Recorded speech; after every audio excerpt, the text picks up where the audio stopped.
After months of quarantine, we're all interested in how we can become our best self. The team at Permanent Makeup and Cryo is here to help you get the flawless makeup look every day without the extra effort or time. When it comes to your appearance, you deserve the best care that money can buy.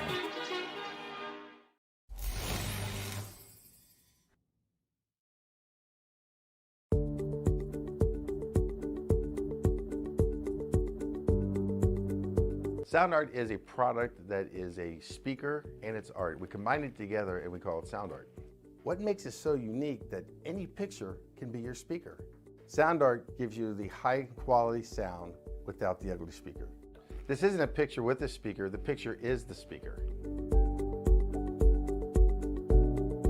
Just imagine your wedding picture uploaded onto a canvas and now it's speaking 10,000 tunes. I mean, it's a very cool concept. What we like so much about it that you can take anything that means something very special to you, upload it on the canvas, have it hanging up in your room, your balcony, wherever you want to put it, and now it's a speaker. I mean, how cool is that? It's something that we have that and no one has. No one has this product. It's just a great gift to give anybody. It's just a neat concept. Around here we say, art never sounded so good.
Continuing a 2-week stay in the land of Lincoln, the L-TAC Cup Series and newest race winner Jack B. Ryan traveled north to the intermediate jewel of the Midwest that has no straightaway in pursuit of Chicagoland greatness.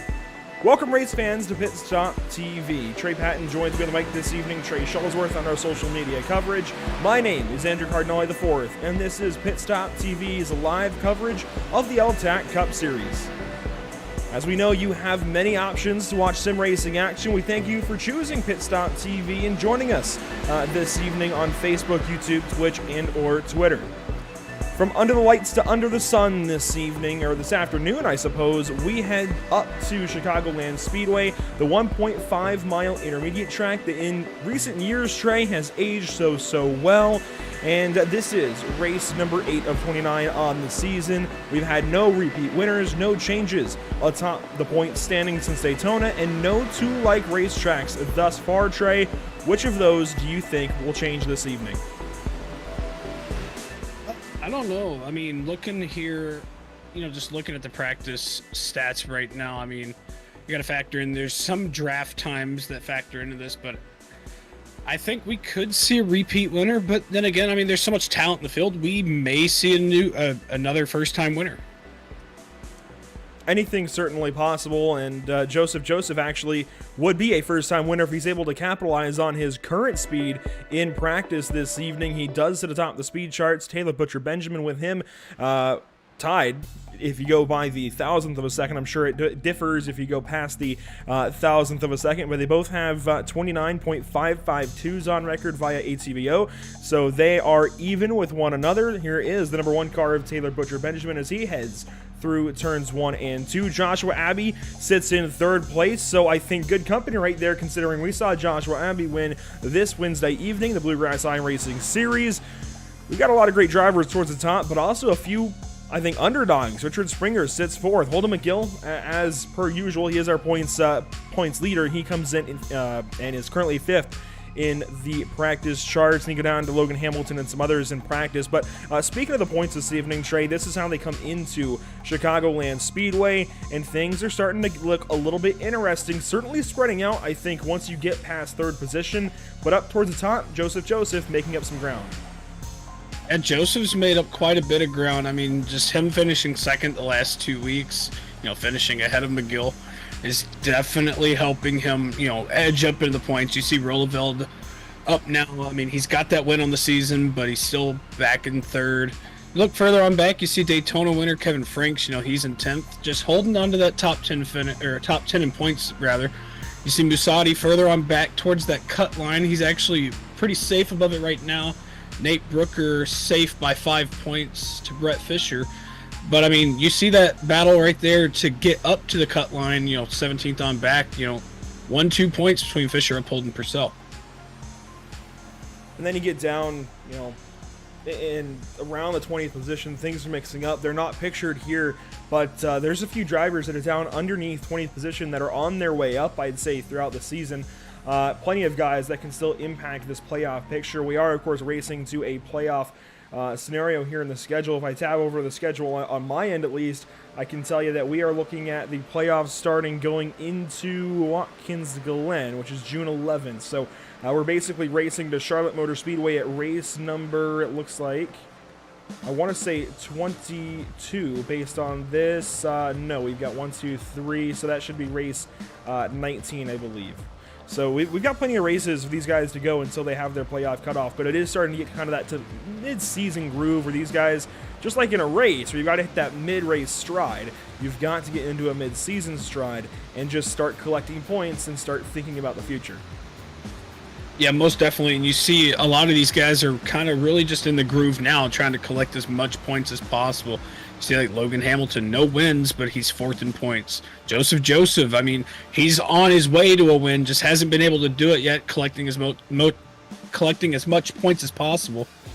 Sitting in 2nd. Then you have, Merrick Watchhorn, just collecting as much points as possible. He's missed out on a couple points due to 2 bad finishes, but I mean, he's still doing pretty well for himself, still 6th in points right now. If we take these points away, you do see the number 20 on pit lane of Joseph. Joseph, the first win of the session. That's why he's got that first pit stall so far. And actually, he's about to roll out onto the speedway. Let's take a look on with him as he gets out onto the racetrack and see how his first couple of laps go here, getting back onto the speedway. These guys still have to qualify, so at this point, with the track a bit worn in, the track a bit heated up, I think they're just kind of trying to get an idea of how that qualifying might go. So I wouldn't be surprised if Joseph actually tries not to use the draft of that car ahead that's just gone by. I think that was Zach Arnold. And yeah, he's going to try and run the top side here and maybe set himself up for a mock qualifying run. Yeah, you see him right up on the wall. He's going to come down to that apron. That's really crucial when you're trying to log a fast lap. Get down there, kind of get on the flat ground, get as much speed, come back up. You're going to see him go down right to that seam. That right side tire is going to be running that seam. He's going to come up, go straight to the wall. Actually, no, not to the wall. He's going to go to that seam there. I know some people like to run the wall there. You're going to see him do the same thing down in turn 3 and 4. He's going to go right on that seam.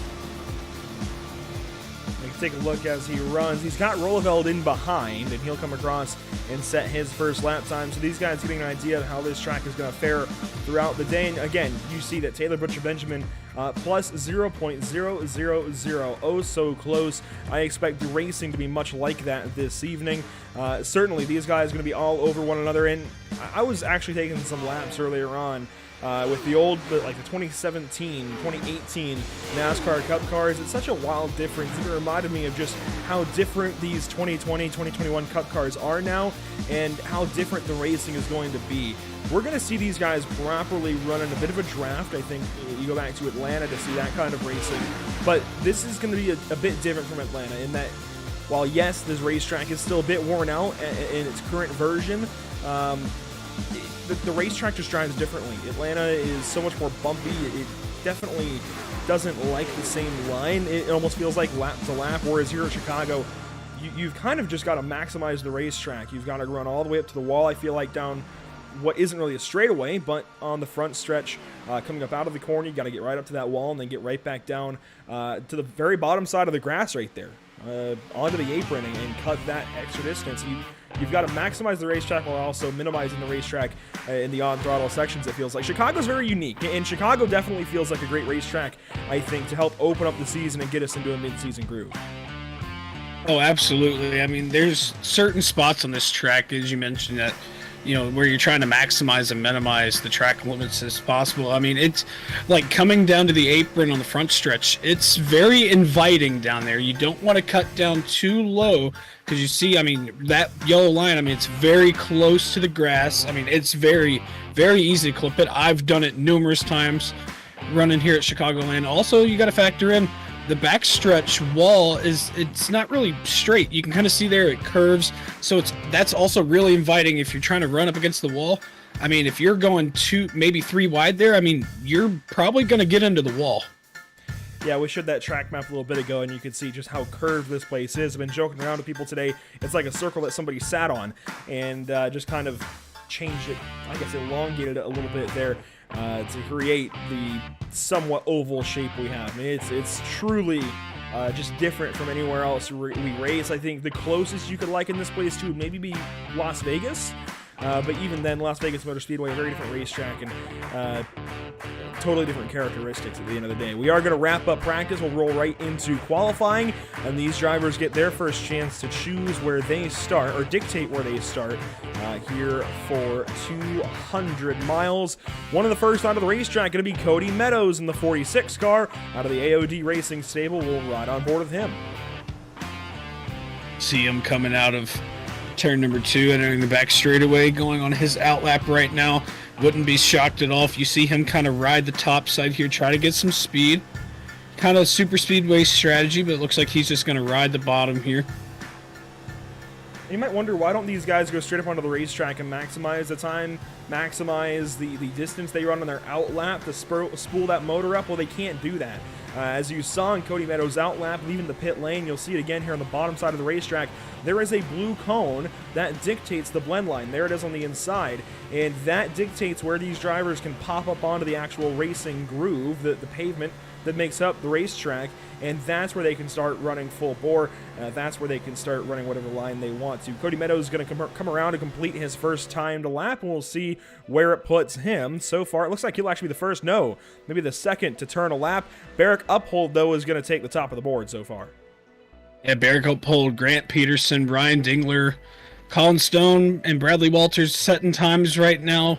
As you see, Barrick Uphold currently on top of the board right now. The rest of the field starting to load in times. Taylor Butcher Benjamin slots themselves in 8th, Watchhorn 9th, Jack B. Ryan in 10th. Watching Uphold exit turn number 4. He'll come across the start-finish line and set his second lap.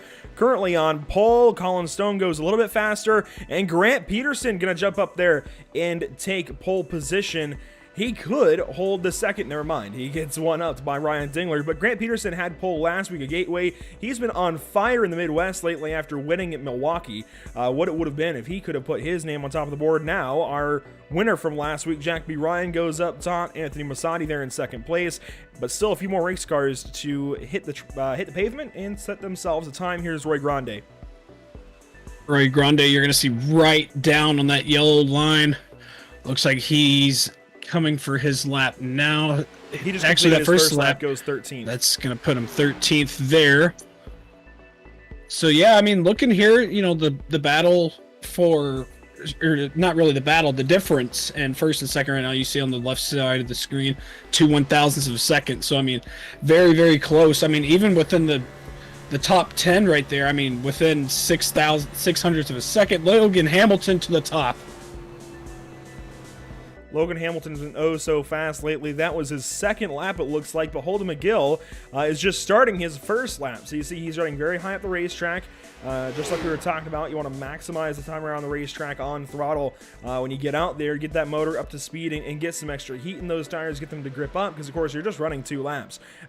This is the only time I think you want to abuse the tires to start out, and then of course once you get onto your flyer, you want to start straightening the wheel out. Joseph, how about that? To the top of the board of the 29.7. We'll see if Holden McGill can do any better. Across the line for the first time, McGill will go to 24th, but that was running the top side. This time is going to drop a lot. Yeah, I was watching Joseph on his time, on his laps. He did the exact same thing Holden did, ran the top side, kind of ran a slower time just to try and get that speed up and going. You see going 185 going into turn number 3. Holding that car really steady down on the bottom, going to come up. He's going to cut down to the apron right now, and I'd be shocked if he's not one of the top 3 right here. Goes 5th. I guess we're shocked here. But, I mean, still a very fast time. I mean, that is within a half tenth of Joseph. It's oh so close throughout the entire field. Another car on the racetrack going to be Derek Rolleveld flying into turns 1 and 2. I was on Sim TV last night with the Lazy Rocket Super Trofeo Series at Mid-Ohio. Guess who was in that race? None other than Derek Rolleveld. He didn't quite win, but he did finish second place. He's got a lot of speed. Granted, that was on a road course, and we saw him win at Sonoma. We'll see how things translate to this flying lap here at Chicago to try and nail down a pole time. I'm not so sure he's going to get a second lap in, so this is going to be the one that counts. He'll be very close. That's going to put him 10th right now. So actually, I thought he was going to continue the trend of starting from the back, because I think he started from the back the last 3 or 4 races, I want to say, or at least after Sonoma. So he won at Sonoma. And I think he started from the back. Yeah, he's not going to get a lap here because qualifying is going to end right now. We got about 5 extra seconds, and there it is. That then does help us set our starting field this evening, and somewhat surprising, actually. I didn't quite expect this, but Joseph is going to take top honors here in qualifying and is going to start from the pole position this evening at the Chicagoland Speedway. Logan Hamilton will join him on the outside of row number 1. You fly back to row number 2. You've got last week's winner, Jack B. Ryan. Alongside is Anthony Masadi there in the 49 car. He'll start 4th. Starting 5th this evening, Holden McGill, points leader. That 21 car is always oh so fast. Alongside of him, you've got TBB Taylor Butcher Benjamin in the number 1 car. He will start from 6th. Starting 7th through 10th, it's going to be Ryan Dingler, Merrick Watchhorn, then the 52 of Grant Peterson, and the 99 of Derek Rolleveld. Starting 11th, we have Colin Stones, who's outside Bear Cup pole. 13th and 14th, we have Cody Meadows and Brett Fisher. 15th and 16th, we have Zach Arnold and Roy Grande. 17th and 18th, we have Stefan Purcell and Roger Shelton. And rounding out our top 20 is Curtis Martin and Noah Carmichael. Starting 21st this evening is going to be Jeremy Berger in the 97. Robert Pattengale, how about that? The Tucson Sound Art number 33 will roll off from 22nd position. Rolling off from 23rd, though, is Dylan Breton in the 17 car. He's had speed recently. We'll watch that 17 car throughout the evening. Kevin Franks, Daytona winner, will start from 24th. Starting 23rd, rather, is going to be Bradley Walters. Haven't talked much about him, but I distinctly remember him in an incident at Daytona with the 95 car. Joshua Abbey will roll off from the 26th position. Again, hot off of a win on Wednesday night. Is going to help him this evening, I dare say, even though it's different racetracks. Frank Flores, he was very quick in practice early on. He will start from the 27th position while Richard Springer lines up 28th. Towards the back end of the field, Nate Brooker in 29th. Then you got Sean Deal in 30th. And the final cars will be Ryder Schrauf. Yeah, looking here, Richard Springer was actually really quick in qualifying, or in practice, excuse me. And, coming off of, I think he finished 4th last week. I mean, he's got some pretty good momentum. Showed some good speed in practice before all the cars kind of started going out doing draft laps. So, I mean, he's showing some pretty good promise tonight. Going to try and maybe, have a slower time in qualifying to see if he can maybe work his way through the field and maybe with some early incidents have some attrition. It's not often, I think, that we get the full grid in before these guys get rolling, but a long time they're on the grid this evening. Let's take a look at our weather for today's race. 77.5 degrees in the air, very clear skies, but that gives us a track temp of 118 degrees. It is roasting out there, direct sunlight, very few clouds in the sky. In fact, I can illustrate this by taking this shot. Very few clouds in the sky, the sun beating directly straight down on the pavement. It's going to be toasty for these drivers. Relatively calm winds, I think 9 point whatever mile an hour, now dropping down. That's not so bad. So it shouldn't impact the race too much. Now dropping to the south side of 5 miles per hour. And Trey, I think we've got a treat up ahead. Oh, it's definitely going to be a treat. I mean, the track temp, as you mentioned, I mean, it is roasting out there. 118 degrees, that's hot. So especially once these guys get into a run, I mean, this track itself, I mean, it can get pretty slick. I mean, especially with the older track surface, I mean, the tires are going to get worn out fairly quickly depending on how these guys try to go about it. So, I mean, I wouldn't be shocked, 15, 20 laps into a run, we're going to start seeing some cars slide all over the track. Absolutely. I think a lot of slipping and sliding on the way this evening for sure. We've got 134 laps. That's 200 miles here at the 1.5 mile intermediate speedway of Chicagoland. And we are going to go racing momentarily. Again, Joseph, pole sitter, Logan Hamilton, second place. They're all lined up, 31 cars strong. Coming to the green flag of the L-TAC Cup Series at Chicagoland Speedway. We are green. This is race number 8 of 29. Joseph with a good start there. He's going to be able to dictate what line he wants here. He's going to stay down the bottom. Jack B. Ryan almost clear of Logan Hamilton, and there he is. The top two are clear of the field, so now it's just going to be follow the leader as Joseph goes to the outside. Racing down to turn number 3, and lines switching a little bit as they go off into the corner. Barreling through 3 and 4 for the first time at speed, and Jack B. Ryan, last week's winner, going to resume this week where he left off, leading lap number 1 and leading Holden McGill down to the corner. Yeah, that outside line there, I mean, you saw they just kind of just dropped like a rock. I mean, really no momentum out there at all right now. I say that, but Holden McGill's starting to make it work just slightly. You're going to see him try to go to the inside here, going into 3 to take the lead away from Jack B. Ryan. Is he going to do it? Oh, yeah, he makes it look easy. Lap number 2 now going to be in the books as Holden McGill takes over the race lead. Ryan Dingler working the top side. I'm just not so sure that we're going to get the top side rolling this evening. If we do, it's going to take a good long while before it starts to prove beneficial for these drivers. I don't know. I find it kind of hard to believe, at least on new tires, that it's going to be all that helpful. But you see still some very close racing. I mean, 2 or 3 wide in some parts of the field, and they're still going at it off into turns 3 and 4 to complete lap number 3. This time up out of the corner. Grant Peterson looking low of Ryan Dingler. He might make a move this time through the tri-oval, but and actually he will get down to the inside of the 8 car and try and take that spot away in 1. Dingler almost got the fence. Yeah, it gets really tricky, you know, trying to get that transition off of the apron coming out of the tri-oval, and especially if you're going side by side there, it's really hard to judge because you don't know how it's going to affect, and caution's out there. But yeah, you never really know how the car is going to be affected. Looks like Noah Carmichael. Noah Carmichael involved in our first caution flag of the day. And we'll take a look at things, see how this one starts up out of turn number 2. It looks like it's going to be contact with Dylan Breton in the 17 car, so watch for the 03 on the bottom side. Oh, he gets stacked up behind Curtis Martin, and oh my gosh.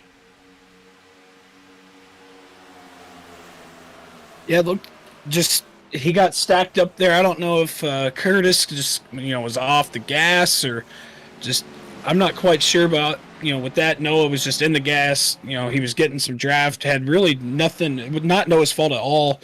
Nowhere he could go with that. Unfortunately, you saw the contact, and it just sent him straight up into the 17.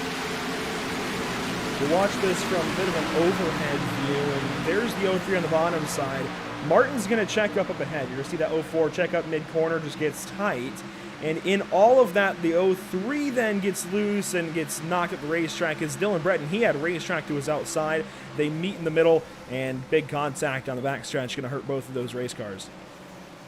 Yeah, it's unfortunate. You know, I mean, 5 laps into a run, and then, you know, you're just trying to run your race, and just unfortunate contact right there. I mean, nothing Noah could have done about that, and then unfortunate for Dylan Breton, you know, just innocent bystander just gets caught up in an incident.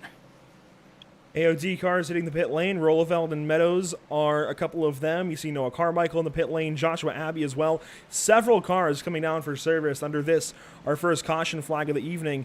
I'm actually kind of surprised we're seeing so many cars hit the pits on, lap 6 of 134, especially considering we have to conserve tires. I guess they're topping off on fuel, some of those guys, and obviously some are repairing damage, but I don't know. When you're giving up the track position that Rolleveld had right there, that's kind of surprising.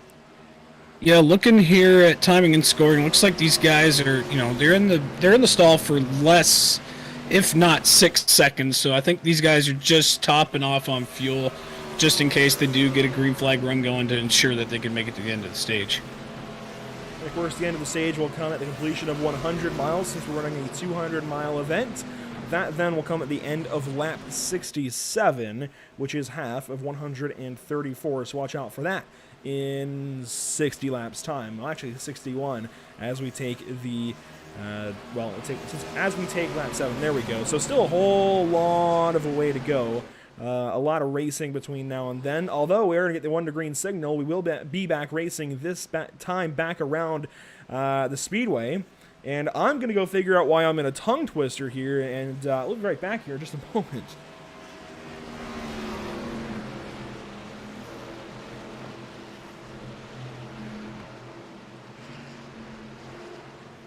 See here, Holden McGill going to line us back up to go green here. Jack B. Ryan in suit in second. Ryan Dingler third. Grant Peterson fourth. Logan Hamilton fifth. Merrick Watchhorn, another guy to be looking out for. I wouldn't be surprised if we see him try to get to the bottom and try to make a move here, going to the green as possible, because as we saw before, and we know how it is going on these intermediate tracks, these restarts are just really remind me of kind of like a super speedway. You know, it's all packed up, and they're really like that, you know, for, I guess, really about, you know, the first 10 laps of a run or so. Yeah, we'll see a bit of hack racing on these restarts. Although with these tires being just a little bit worn in, we could see things change a little bit on this one. We'll go back green momentarily. The pace car dives down to the pit lane, and we're just waiting for the signal from the flag stand. We're back off and way back. Green flag racing. A checkup on the bottom side for the back. Masadi blinking, but they should get it sorted out. And they got that sorted out there. That jump there, a good start by Holden McGill, allowed Jack B. Ryan to slot himself down to the inside lane. So he's going to reclaim second in front of Ryan Dingler. And they're single file for about all the way back to about 8th.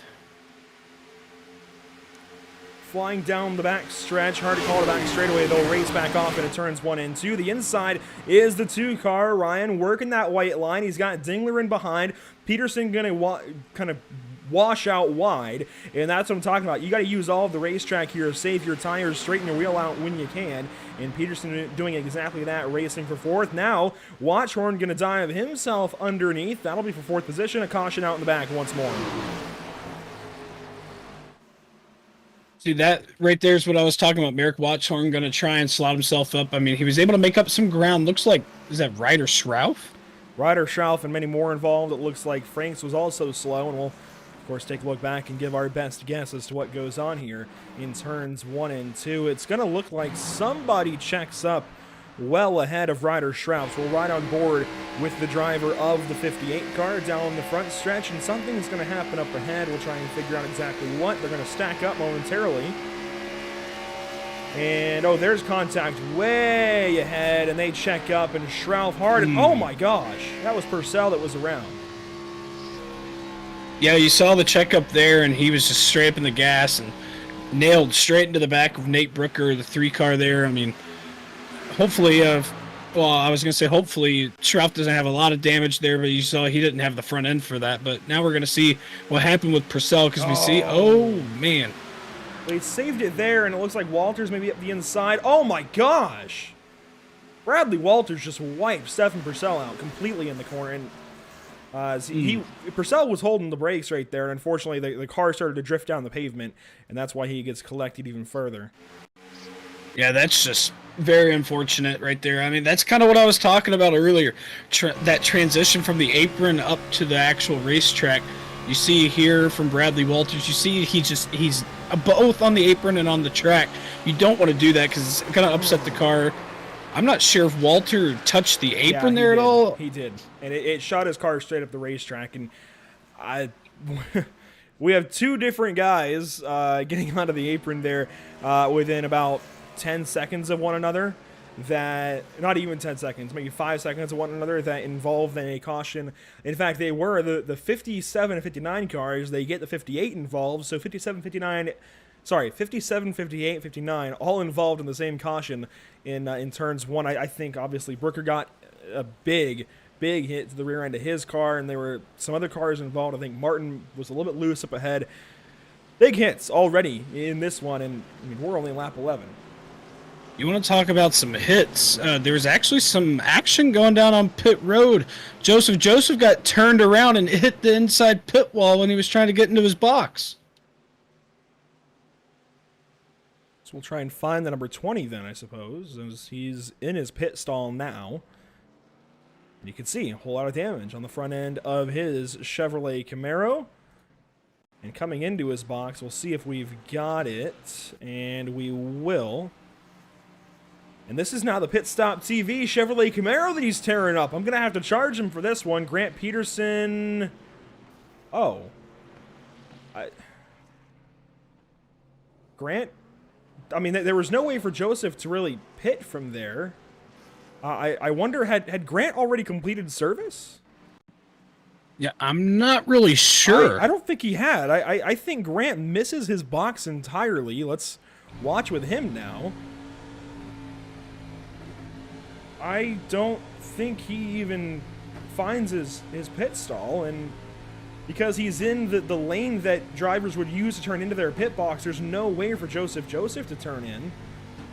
And I mean, that's a problem. That's a problem in the pit lane.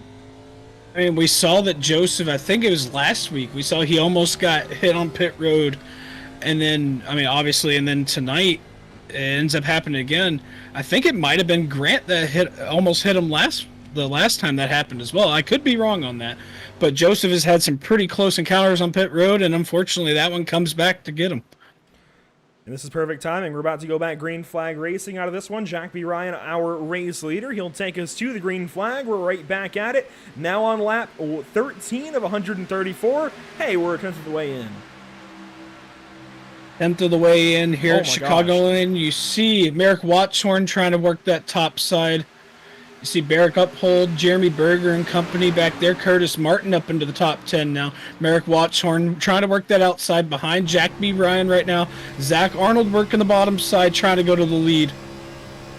Someone's got to tell these guys we're still only 20 miles into a 200-mile race. These guys are very aggressive so far. I mean, on that restart, we saw a few cars almost wadded up on the outside of turn number 1. That's what I was saying. Oh my gosh, towards now Colin Stone. A bit of aero push there in the center of 1 and 2. I mean, these guys ran plenty of practice laps, so something you've got to prepare for here at Chicago is the aero push. I mean, it's not something you usually talk about in a stock car, but with this aero package, it's something you have to be cognizant of, because otherwise you're pushing to the fence. I mean, you've got to be ready for it. Yeah, I mean, the aero push in these cars with this package, I say it's bad, but it's good to watch, but as a driver, it's absolutely terrible, because you got somebody to your top side, you got somebody behind you taking the air away from you. You're not able to get clean air. You're going to push right up the racetrack, which we saw one of the cars do that when we were coming in through turns 1 and 2.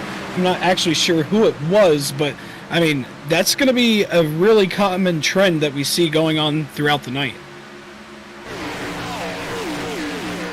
Flying into turns 1 and 2. It's now lap 16 of 134. Battle for third place. Jack B. Ryan has a mirror full of Taylor Butcher Benjamin, somebody who really needs to turn his season around. He's doing all right in the point standings, but as far as the wins column, the top 5 column, even the top 10 column, it's not looking how Taylor wants it. And I mean, he's got speed. He should be able to go out there and win races. We just haven't seen it so far this season. Looking to change that. Racing for third spot is a race for the lead bruise. Zach Arnold got company from Merrick Watchhorn.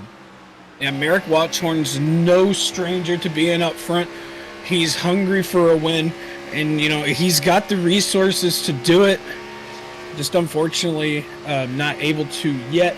I mean, you see here, he's just really falling in the tire tracks of Zach Arnold right now. Zach Arnold's already been to victory lane once this season at Atlanta. So, I mean, he knows how to get it done on these 1.5-mile tracks, but Atlanta versus Chicagoland, I mean, they're completely different. Yeah, that's what I was talking about earlier on, and I've talked about it a couple of times so far this season, as they come up on a very slow Sean Deal, who needs to get up next to the wall. Merrick Watchhorn, nowhere to go. Jack B. Ryan, I think, will have a nicer way of getting by him, but boy, I mean, space runs out so quickly. You got guys that are following the race car up to the wall of the racetrack, and there's a slow car up there. You've got to pack up to the wall if you're going to be there. Yeah, that is really, really sketchy. If I'm Zach Arnold, Merrick Watchhorn, or anybody within the top front pack right there, 3 wide going through turns 1 and 2. I mean, Sean is doing his thing now and holding the top side, but man, it just gets really sketched out, especially, going down that back straightaway like I mentioned.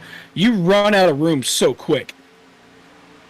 Now Cody Meadows is going to come up on the slow 44, and I'm not sure where Sean got this damage. I think he might have gotten into the same incident that we saw some of the other admins, Ryder Schauff and Nate Brooker, get some damage, but regardless, the 44 looking much worse for wear. Lap 20 now, Zach Arnold still the race leader, and up out of turn number 2, he's opened up a bit of a gap on Merrick Watchhorn, starting to see maybe a little bit of this mid-run speed in the number 10 car, but how is the wrong run speed going to fare?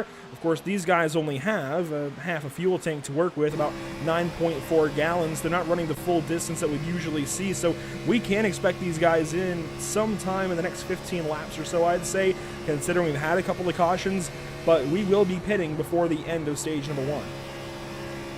Yeah, I'm sorry, I said earlier that the stage would be at the completion of the 67. I'm mistaken here. You see, we have 2 cup leagues, 2 days apart, and it just occurred to me, I said the stage would be at the completion of halfway. That is not the case at all. I believe the stage should be around the completion of lap 40. So we're going to be pretty close. We should still need to pit. But I'm sorry, Trey, it just came back to mind that no, we are not in the Bluegrass iRacing Series. We're in the L-TAC Cup Series, and the stages are a bit different. Yeah, we are definitely here in the L-TAC Cup Series on a Friday night. Zach Arnold leading, but yeah, I mean, according to your math, I think you're right. From what I'm doing here, my calculation, I think we'll see cars coming in about lap 35 or so. And in my mind as a driver, why not pit now? I mean, there is the possibility of a pit stop. Of a caution flag before the end of the stage. But if this does go green, boy, you could really help yourself by going out there and pitting early and pulling an undercut on the rest of these guys. So I wonder if some of these drivers are starting to think they might be good to the end of stage 1, but I'm just not so confident in that. Some battling for the MAC in the top 10, though. Grant Peterson in behind Roy Grande. How about that? A 7th place run so far for Roy. Ryan Dingler just inside the top 10. Ryan Dingler has pitted, but based on the time in the pit lane, looks like just for fuel, 5.5 seconds for the 8 car. Peterson came through the pit lane but took no service in that issue there with Joseph, so he's technically the first car in the racetrack that has come down the pit lane, just not that's pitted. Yeah, looking there, you see Jeremy Berger leading this pack here. Oh man, I thought Grande was going to get into the outside wall there for a second. Got really, really tight. I mean, that's something you're really going to see. I mean, getting further into this run, these guys are going to be using up their tires, and you talk about, why pit now? Why pit now? Or should I pit now? I don't think they should pit now, because it's really going to come down to, fuel strategy is the thing, but you want to save as much tire as possible and have as many sets to your disposal. I do suppose you may see some of these guys just use the same set here in the first stage, but if you're somebody that comes in, I don't know, maybe around the 11th or 12th position of the points, it might be beneficial to eat a set of tires in this situation just to gain yourself some points, because again, it pays 10 points to go out there and win this stage, plus, the ripple effect that it'll have down the rest of the season. Watching a battle here for the 12th position, and this is Masadi with company from Meadows, and up ahead actually Holden McGill on Logan Hamilton. This is actually now for the 10th position. Logan Hamilton in 10th, Holden McGill in 11th. This would be for the final stage point. You see here, he's going to get a heck of a run down the front stretch here, and he's going to go up to the outside of him, but he's going to have the door closed. So he's going to go down to the bottom, hold it right on that seam. They're going to be side by side going through turns 1 and 2, and I wouldn't be shocked if he clears them, and there it is. One car is slow on the bottom side. Is that Roy Grande? It is. No, that was somebody else, actually. There was one Ford still on the bottom side. It may have been Roy Grande, I suppose. The livery certainly would have matched, and he's racing Ryan Dingler across the start-finish line. Roy with that position for now, but I think that 8 car has some speed. Yeah, the 8 car, I mean, every week we've seen Ryan Dingler on the track. I mean, he has speed, he has pace.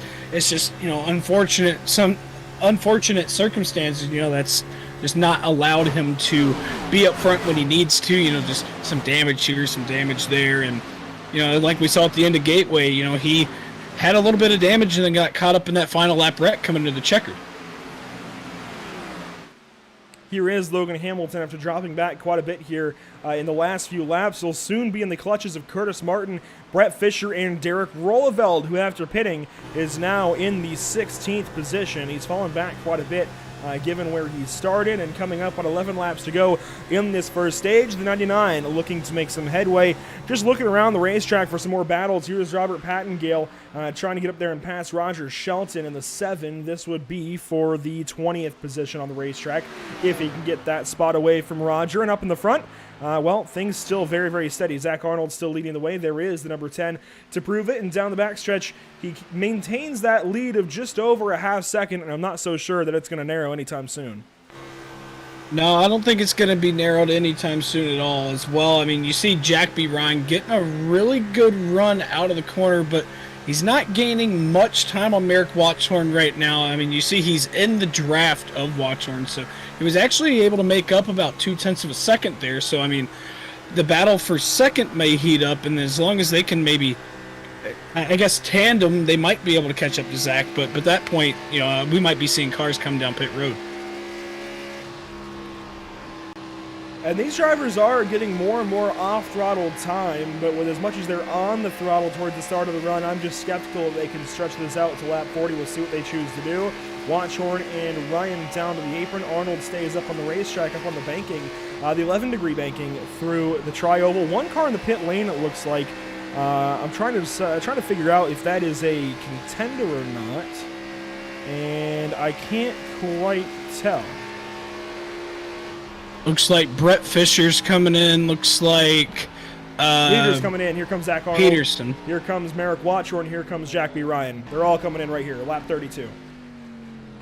You know, I mean, we were pretty close on what lap they were going to come in. I thought they'd come in around 35. So, I mean, coming in on the taking 33, I mean, pretty close. But that's going to cycle Taylor Butcher Benjamin out to the lead right now. As you see Zach Arnold come in for service now. Jack B. Ryan, Merrick Watchorn in for service now. Jack B. Ryan going further up into his box, and there's your leader right now, Taylor Butcher Benjamin, undergoing green flag pit stops. We certainly expect him to come in right here. This is making those drivers that came in for fuel a little while ago look pretty smart, as Ryan Dingler, he might have caught a piece of the fence off turn number 4, but he now has the race lead, and we'll see if these drivers who did pit under those caution flags are suddenly able to go to the end of the stage. It's actually very well within possibility, and would certainly be a huge move for Ryan Dingler, who comes into the evening.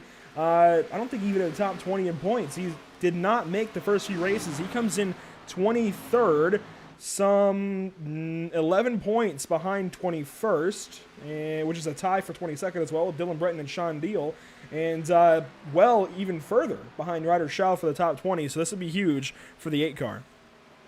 Yeah, I mean, from what I'm thinking now, I mean, they topped off, I think they came in on lap 6 or 7, so I mean, they only ran I think he caught the outside wall there, but, you know, they ran 5 or 6 laps under green, and then those caution laps helped them save, and then being able to top off, I mean, they might be able to make it to the end now with those extra, 5 laps of fuel. Masadi, very sideways out of turn number 4, loses some time here to Holden McGill, points leader.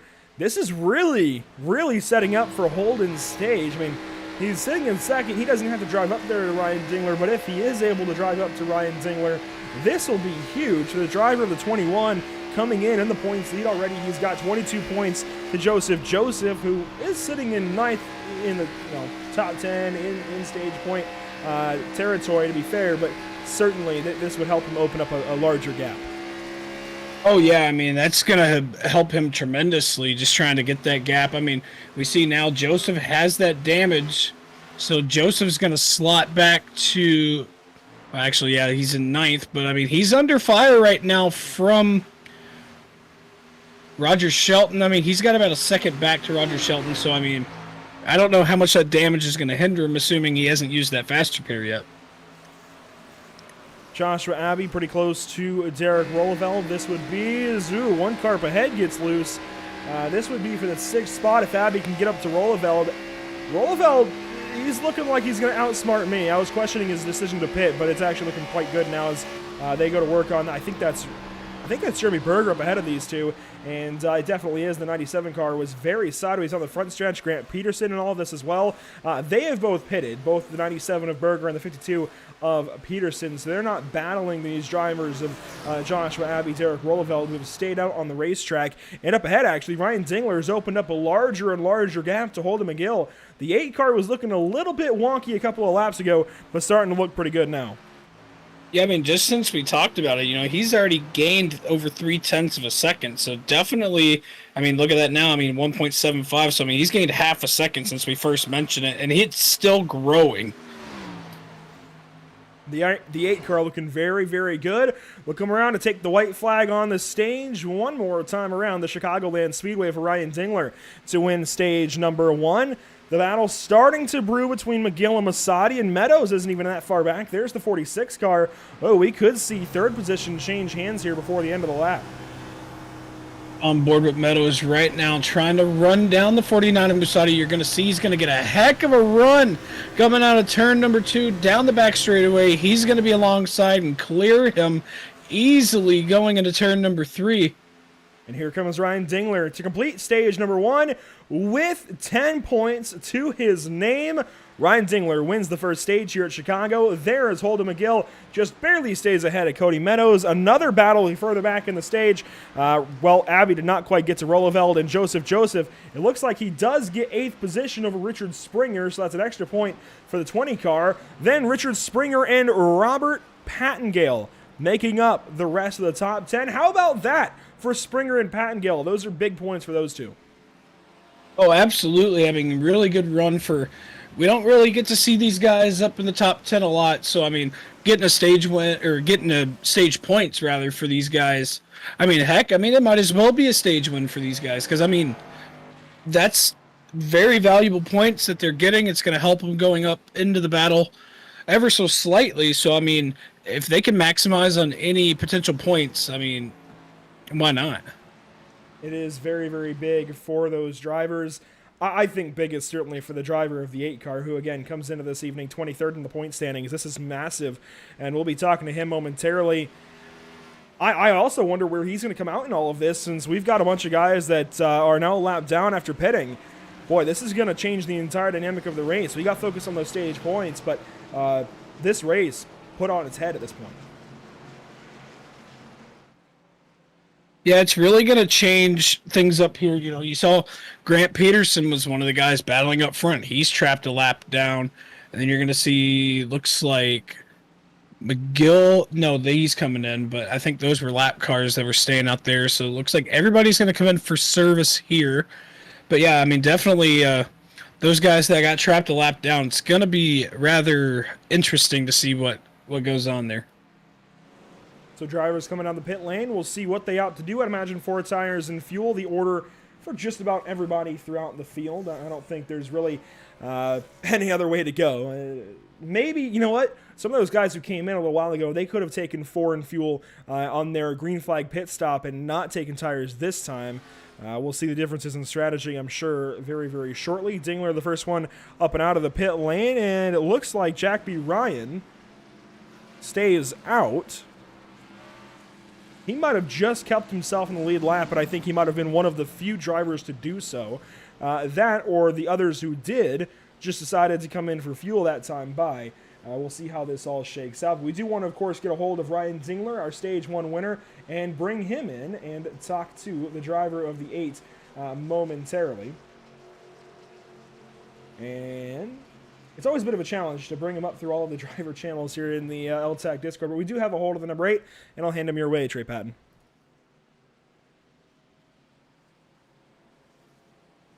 Ryan Dingler, Stage 1 winner. You got a copy?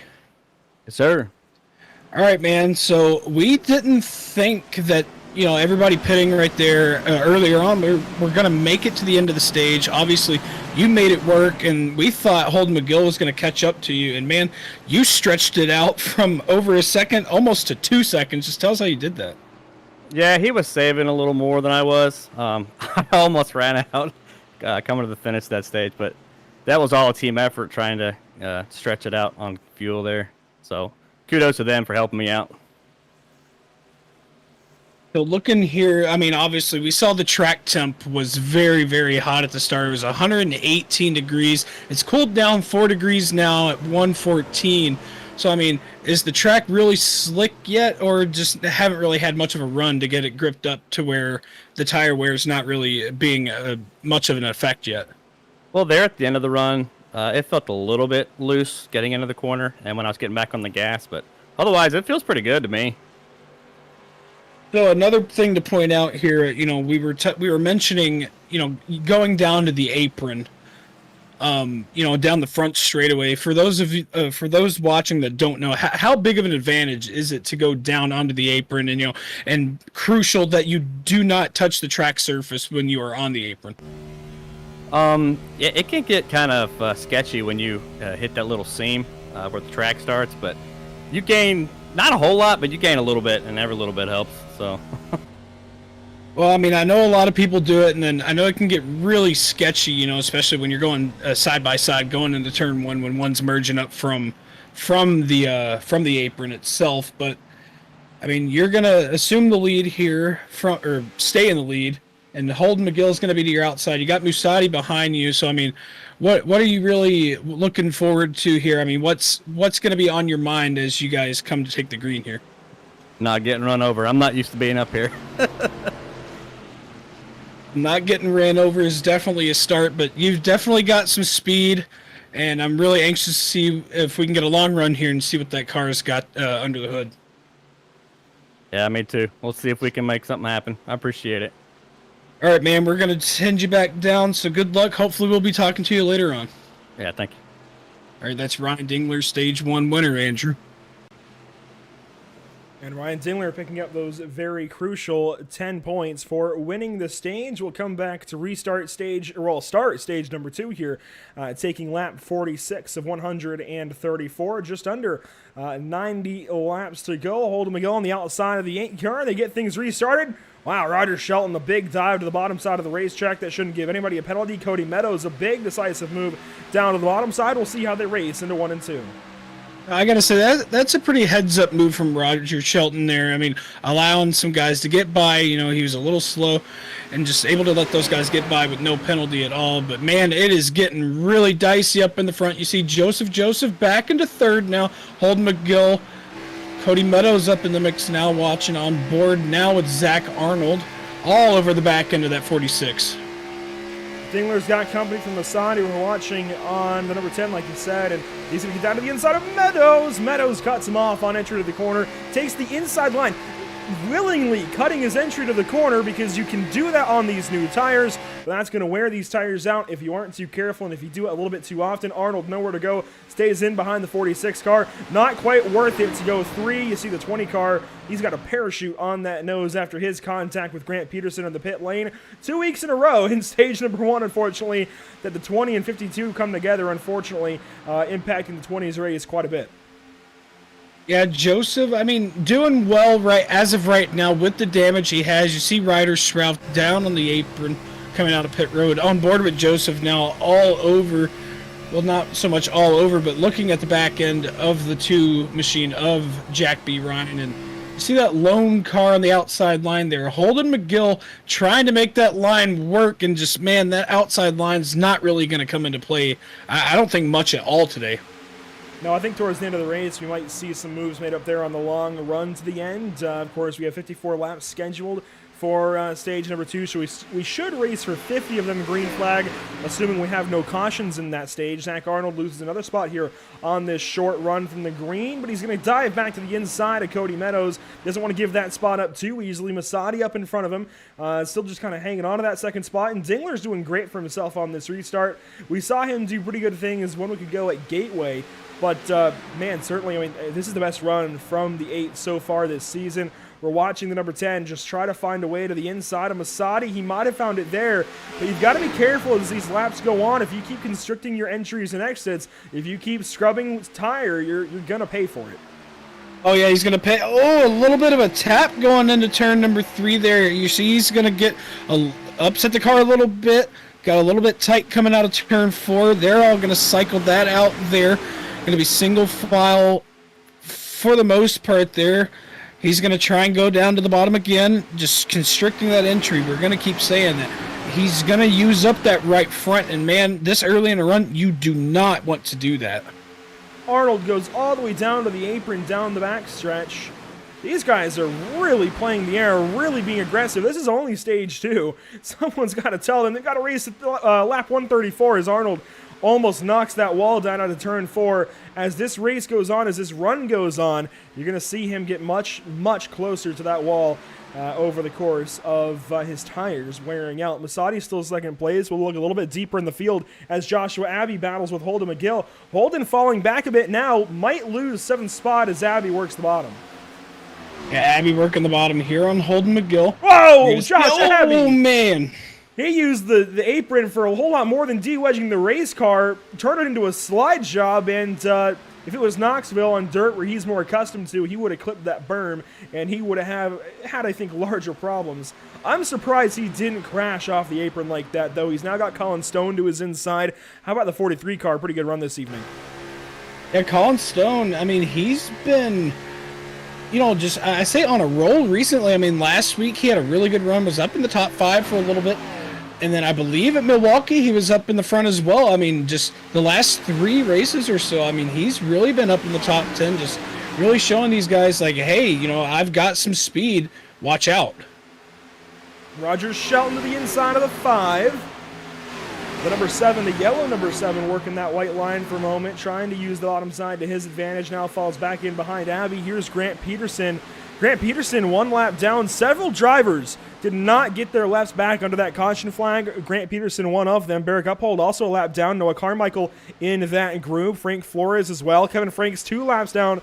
Curtis Martin 3 laps down. So certainly, I think problems for some of those drivers who did pit under that green flag sequence, and especially Grant Peterson, who would be racing up here for what, is the 10th spot or so, but is 1 lap down to 19th.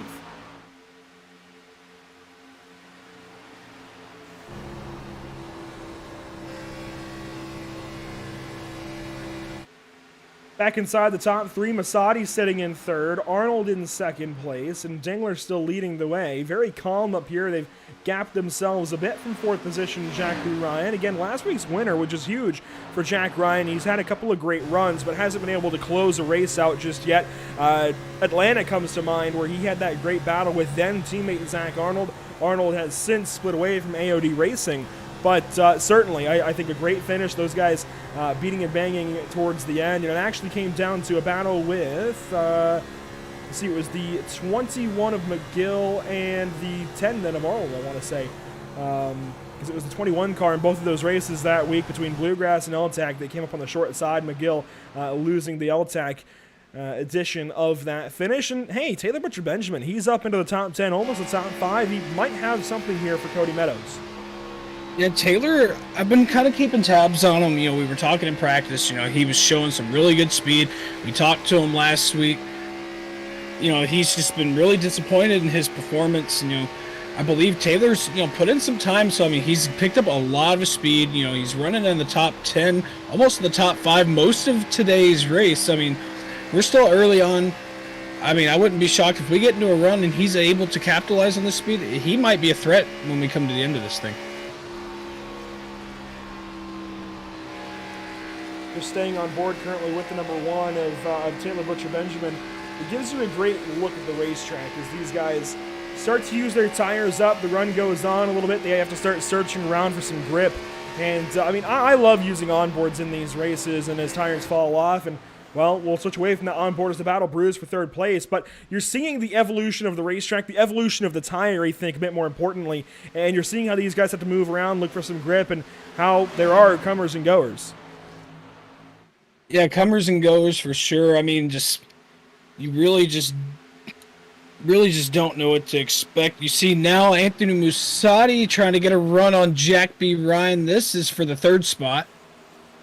And, of course, Ryan just took this position over a lap ago and starting to set sail. There's Stefan Purcell slow on the bottom side, rejoining the race. It's lap 60 of 134 if you're just joining us. We missed stage 1. That was won by current race leader Ryan Dingler. A bit of a surprise as well, as that 8 car has had speed so far this season, but not quite stage winning or race winning speed, and he's holding on. He's holding his own great this evening. He wasn't with us at Atlanta. Our first great look at some intermediate racing as Arnold plows the wall all the way to turn number 1. Oh my, I'm pretty sure he just misjudged things. He definitely was in the wall slow on the top side. Yeah, you see that there? I mean, you see Zach Arnold, he's dropped now by about 0.3 of a second. So, I mean, definitely had some contact into that. So, I mean, that's going to affect the speed of that race car and the handling. I mean, and that's going to open up opportunity for Jack B. Ryan to get up and capitalize for that 2nd spot. Not a whole lot of damage on the 10. He must not have gone it very hard, but he was certainly making contact with the outside safer barrier. You can see the right side still looking okay, but he's been flirting with that wall since the green flag dropped here in stage number 2. Not entirely surprising to me that he got it at some point. I don't mean that in a bad way towards the driver of the 10 car. Looking here now at Robert Pattengale, who got his first stage point of the season, I believe, just a little while ago. Completed lap number 40 in the 10th position, and that's big for Robert's season in the Tucson Sound Art number 33. He's been a great part of the series so far this season, but just has not caught the right brakes. I can think of a lot of instances where he was caught up in other people's messes. But the TucsonSoundArt.com Chevrolet Camaro just holding his own currently. He's racing in the 15th position. And Trey, the 33 is looking pretty good. Yeah, the 33 is looking fantastic tonight. I mean, already tonight, you know, got a top 10 in stage number 1, able to capitalize on some stage points, and, you know, really just running in the top 20 right now. I mean, we don't really see Robert running up in the top 20. You know, he's kind of like sort of in the back of the field, just kind of just running his own race. But man, he's definitely got some more speed tonight. And I mean, that's just what you love to see it. Now a battle brewing up ahead, and that is actually a lapped car that's racing with Richard Springer goes on by, and well, we'll clear that 6 car in turns 3 and 4. We could have a nice little battle here for 14th with Springer and Pattengale. These two very close to one another, I think, on speed and location on the racetrack right now. Pattengale using the top side to get a nice little bit of momentum into turn 1. And these two nose to tail. This is just outside the top 10. If one of these two can start gaining some momentum and work up towards cars ahead of them, like Roger Shelton, for example, they'll get pretty close to having a shot at stage points. Yeah, I mean, that's just really using that pack racing mentality. I mean, if they're able to get up and really tandem their way up, I mean, that's going to put them in a, as you said, you know, a really good position to get up into stage point territory there as we come up on the latter half of stage number 2. But I mean, from the looks of it now, it looks like Springer's just really trying to hold off, because you see he's just really drifting up the track, fighting that car. I mean, just trying to figure out where he needs to be to not let Pattengale get by.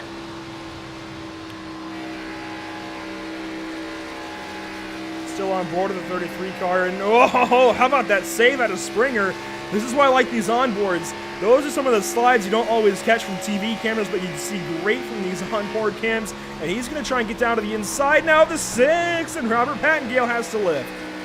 Oh man, I mean, I can tell you from personal experience driving Chicago, I mean, that's scary from sitting in the cockpit, because you just got to lift off the gas so much, and you've got so much speed going into the corner, coming out of the corner, especially with a run like that. I mean, it's, oh man, I mean, just seeing that just really just had my heart kind of going. You see a car going on the pit lane there, but you see this battle side by side now, Zach Arnold and Jack B. Ryan. Ryan working the bottom side as Stefan Purcell sits behind them, who is a lapped car on newer tires. Ryan going to work that white line, should make this pass look easy. We're coming up on 10 to go on the stage. Very sideways up out of the corner, but Ryan will take the spot away officially at the line, but hasn't quite cleared that number 10. We'll see if he can do so in 1 and 2 this time by. Still side by side into 1. And Arnold with a great lunge on the outside of the 2 car as well. Does he get a great run up out of the corner? We'll see.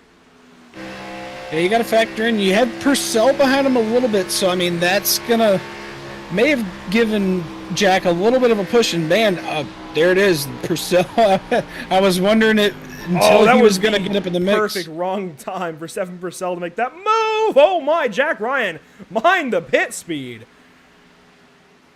So leaders coming in then by that call is what I mean by that. And Ryan Dingley, you see him on the pit lane. This is lap 70. This is about when I guess we could expect them based on the first stage, considering they were able to save some fuel the first time around. Not so this time. And they're all coming in just a couple of laps earlier. Jack B. Ryan amongst the first group. Taylor Butcher Benjamin, though, much like the last time through, he'll stay out for one more lap. Here comes Masadi. I'd imagine. No, Masadi staying out. Taylor Butcher Benjamin as well. So these guys going an extra couple of laps. I wonder if anybody's going to take tires. I guess we'd have to stay with them through the full pit stop, wouldn't we?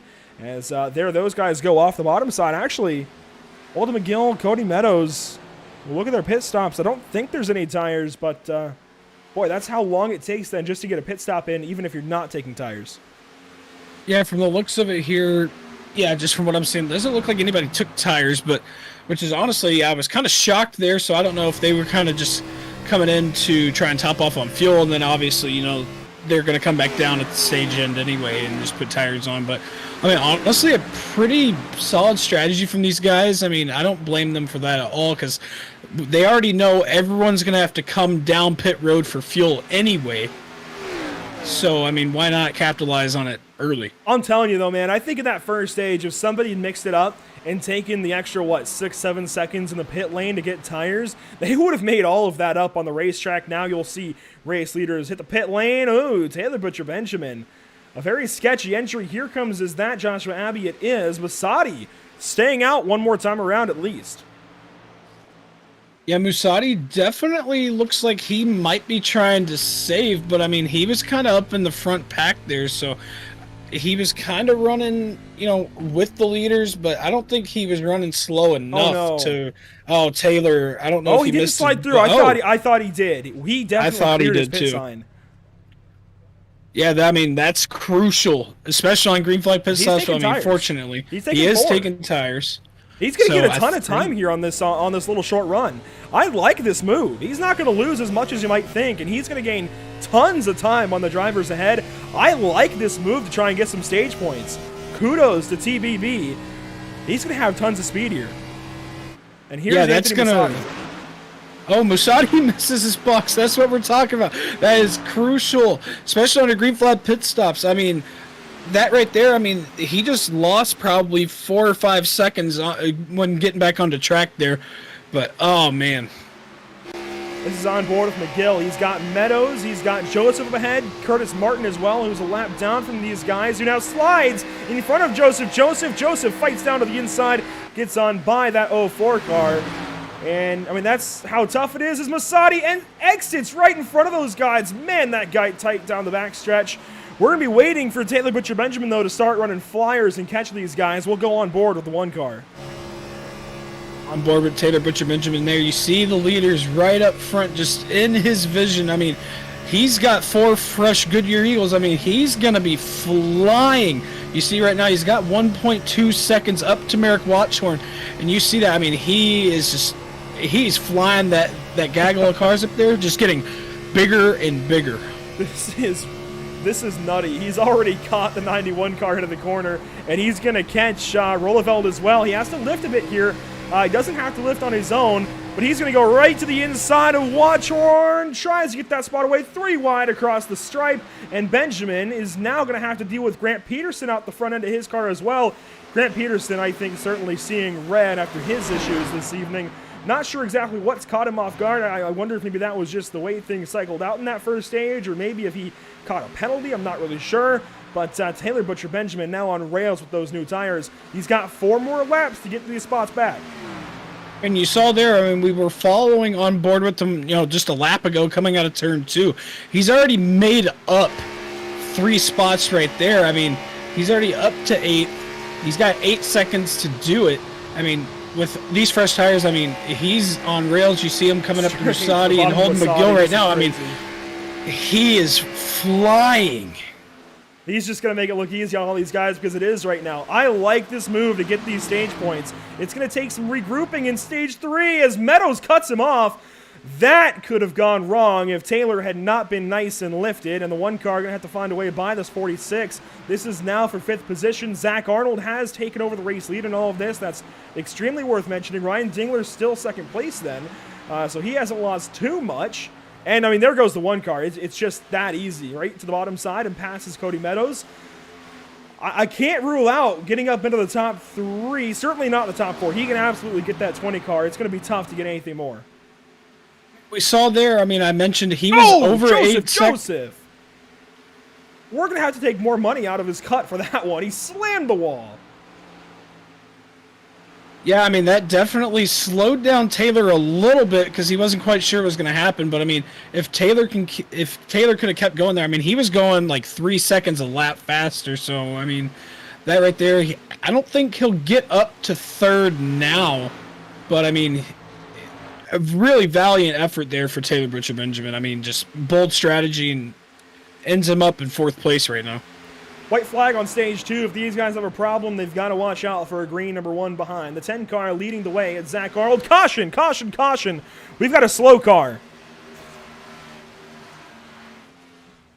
And I think it's this guy right here, Curtis Martin.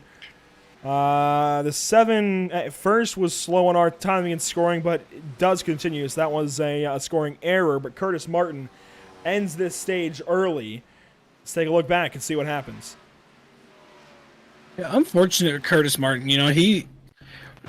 He's been caught up in a lot of incidents this season, and unfortunately for him, falls victim to another one. We're going to see what happens with Curtis Martin here. He's with Grant Peterson going into turns 3 and 4 here. They're side by side. Looks like coming Pounds out. the wall. You know what? I'll give him kudos, just like we gave kudos to Hayes Booth in the North Daytona 500. for throwing his car into the fence as opposed to other race cars, because I think it's instinct to try and save the race car at first, think you can drive through it, but you oftentimes can't. And I like that move from Curtis to sacrifice his own race to benefit others, and he does throw his car into the fence. We'll watch it one more time here. Just going to get loose, or not loose, rather pushes into the fence, and then instead of correcting down into Watchhorn and Rolleveld, throws his car into the fence. Unfortunately, will then end his day more than likely, but saves a couple of other drivers' races. We can give you the top 10 out of stage number 2 as a result, and it's going to be Zach Arnold winning things, then Ryan Dingler, Jack B. Ryan, Taylor Butcher Benjamin, your top 4, Joseph 5th, then Cody Meadows, Holden McGill, Anthony Masadi, Merrick Watchhorn, and Derek Rolleveld, your entire top 10. Cars on the pit lane. Yeah, can confirm here, looking on timing and scoring, that Curtis Martin has retired. Taylor Butcher Benjamin, first one off of pit road. Looks like fuel only stop for Taylor. And of course, that's to be expected after taking tires. Looks like Joshua Abbey may have employed the same strategy. He also goes fuel only. So Taylor will be slower this first run, but will have time to maintain his tires and try and save things. And of course, if we get a caution, it's a nice chance to reset and take tires with the rest of the field and get back in the same groove. But I like that move to try and get those points, and it's going to help him out quite a bit. But Zach Arnold still is the Stage 2 winner, and we'll get a hold of the driver of the number 10, and we'll hand him back your way, Trey Patton.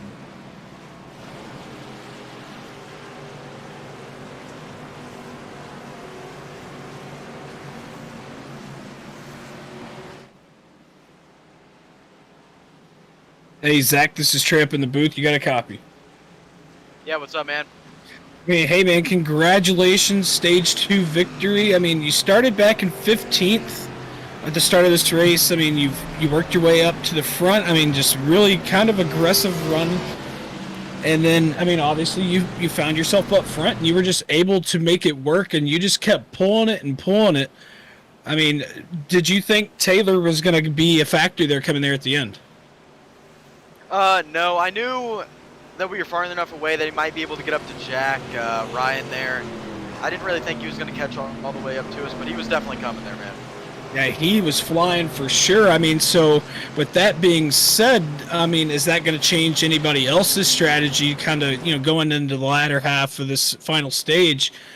I mean, just does that throw a kink in the strategy, I guess, per se, or are you just going to stick with what you got going forward?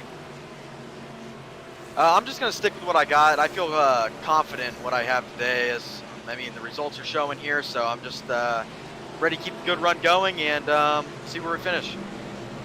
I mean, we've seen, obviously, you're no stranger to going to victory lane on a 1.5 mile track. I mean, but obviously, as we mentioned earlier, I mean, Atlanta versus Chicagoland, completely different. But, I mean, you've had pace really everywhere we've went, but just really these 1.5 mile tracks, man. I mean, you are showing a lot of speed. So kind of just talk to us. How's the car going? Especially, we went that entire stage green. So just talk about how it started, on fresh tires and then getting into that run just to having really no tires at all. Yeah, here at the 1.5 miles, I really feel comfortable, with my speed carrying in. I feel like I'm a good draft racer, per se, and that run was really long there. It just, the car kind of came to me, started getting a little hot, so I had to back off, and then we were all full force at it again.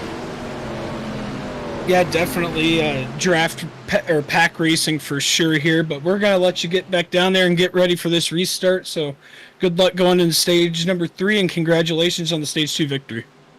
Thank you. All right, that's stage 2 winner, Zach Arnold.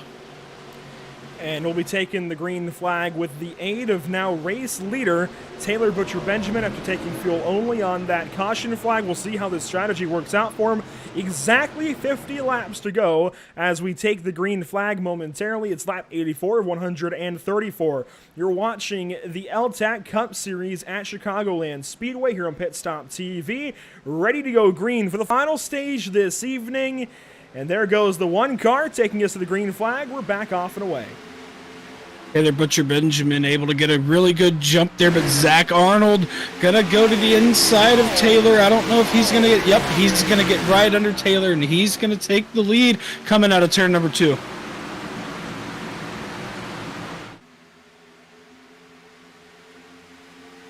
Seeing here down the back straightaway, Taylor's going to go to the bottom side, trying to undercut Zach Arnold, but he's not able to do it. They're going to be single file all the way back to about 10th or so. You're going to see Jack B. Ryan fan out to the bottom, Ryan Dingler following in suit. Completing lap 85, the race leader Zach Arnold keeps things under control after taking that lead very, very early off the restart. Jack B. Ryan falls to second. Butcher Benjamin losing time, and of course that's to be expected. He's on old tires, as is Josh Abbey, who's got company from Merrick Watchhorn in behind. And the one car, just, I mean, the tire is definitely holding him back, and oh, they get really scrappy behind. Yeah, scrappy behind for sure. They're really starting to stack up here. Oh, almost contact there with Meadows and Watchhorn coming off of the apron there. I mean, just really, really, really dicey here. You see Taylor Butcher Benjamin falling back in here on board now with Richard Springer in the 6th car, excuse me. He's back in 10th place. Inside of Joshua Abbey. This is big from Richard Springer. Granted, obviously new tires and the run very young, but the 6th car has got some speed this evening. You can't count him out. 3 wide across the line. Butcher Benjamin to the center, and Trey, that 1 car, as we could expect, dropping like a rock. Oh yeah, I mean, these guys coming out on fresh rubber. I mean, Taylor was able to log, I think, about 6 or 7 laps on the fresh rubber there. So I mean, they were kind of up to temp a little bit. You saw he was able to stay up front for the first 2-3 laps of the run. And I mean, as we said before, he's going to be a little slower on this run. So, I mean, not a big shock, but I mean, he's able to stay in the top 10 as of right now. But soon, I mean, he's probably going to be falling out of that top 10 once these guys really get up to temp. Merrick Uphold, slow on the bottom side of the racetrack, exiting the pit lane. So problems with his race so far this evening. We saw him start off on, well, not necessarily the right foot, but started out okay, I'd say. Started 12th position, started towards the front of the field, but issues at some point, I think maybe getting cycled out just to a poor position, and he's 27th now, trying to play catch-up, back up to the front. Zach Arnold still leading this thing. Old teammate, Jack B. Ryan in behind, and I have a feeling we'll be talking about these guys a whole lot the rest of the season. Holden McGill, he might have come out of the gates just ablazing, but this 10-2, they just feel like the guys that we'll have to watch all season long. Yeah, Zach Arnold, Jack B. Ryan, I mean, these guys are definitely one of the ones or a couple of the ones to be watching for sure. I mean, Ryan Dingler, one to watch as well, Holden McGill, Watchhorn. I mean, this whole top 5 really, I mean, just excellent talent coming from these guys, and they put on a show every week, and you're going to see Jack B. Ryan getting a run down the back straightaway. You're going to see Zach Arnold kind of go down, and just, man, the runs here are getting very, very intense as you see him go down to the inside now trying to take the lead.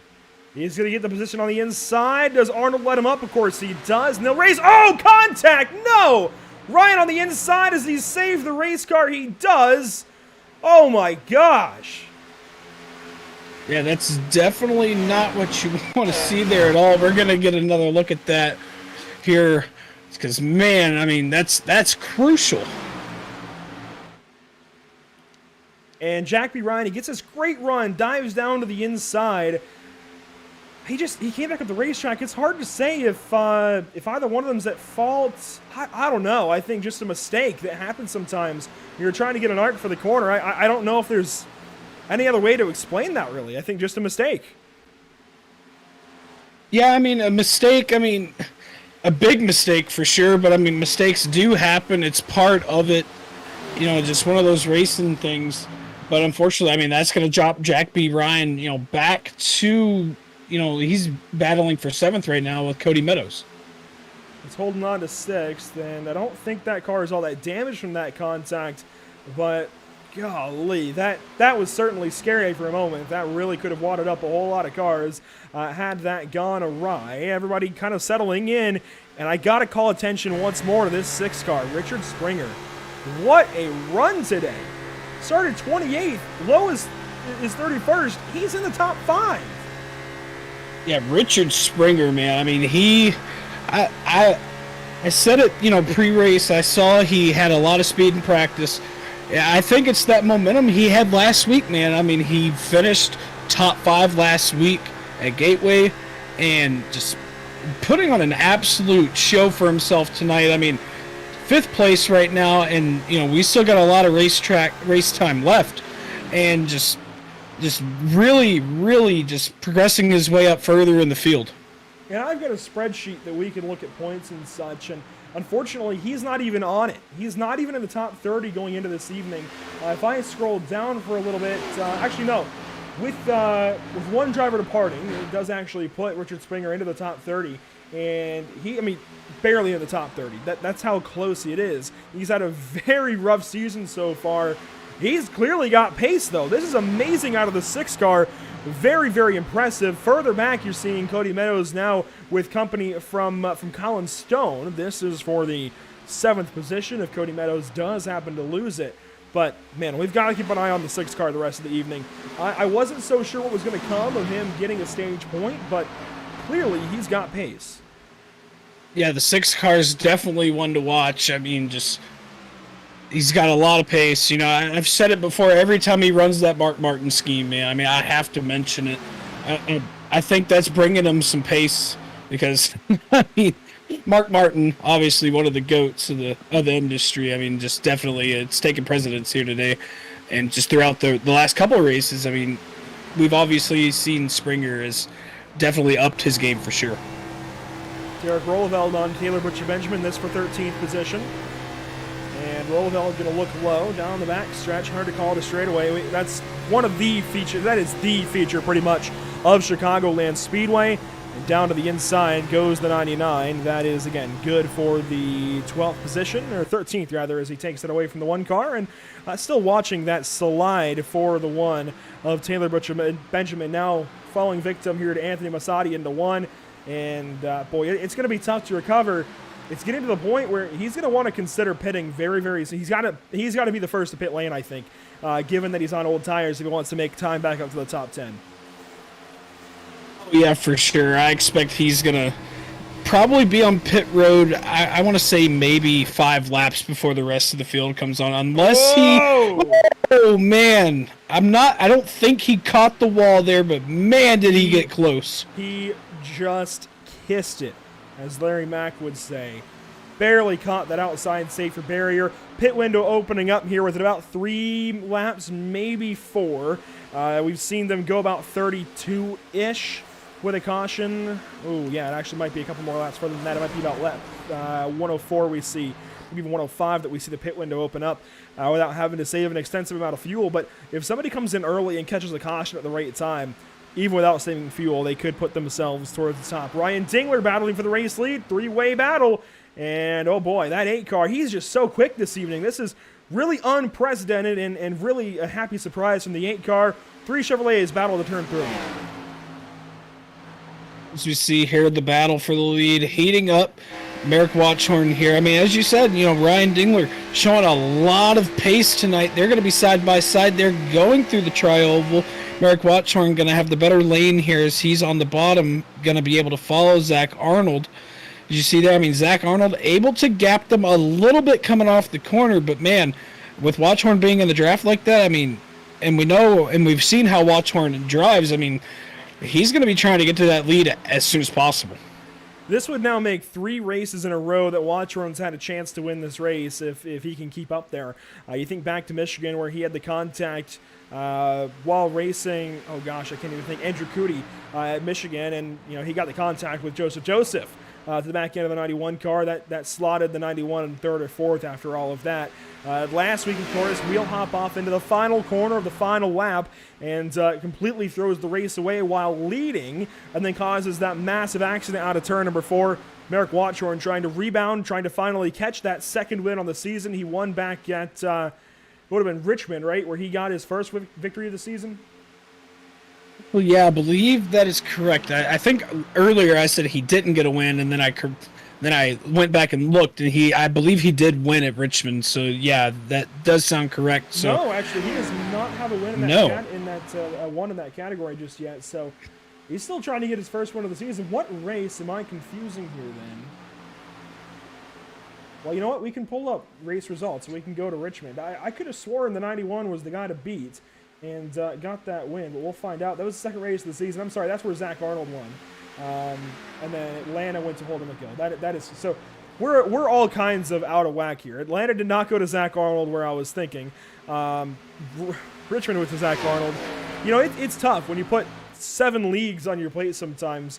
And I mean, Zach Arnold, he's looking like he could have won Atlanta, doesn't he? I mean, you and I both thought he won that race for a moment there, but that is the correction. Zach Arnold won Richmond, and Holden McGill won Atlanta.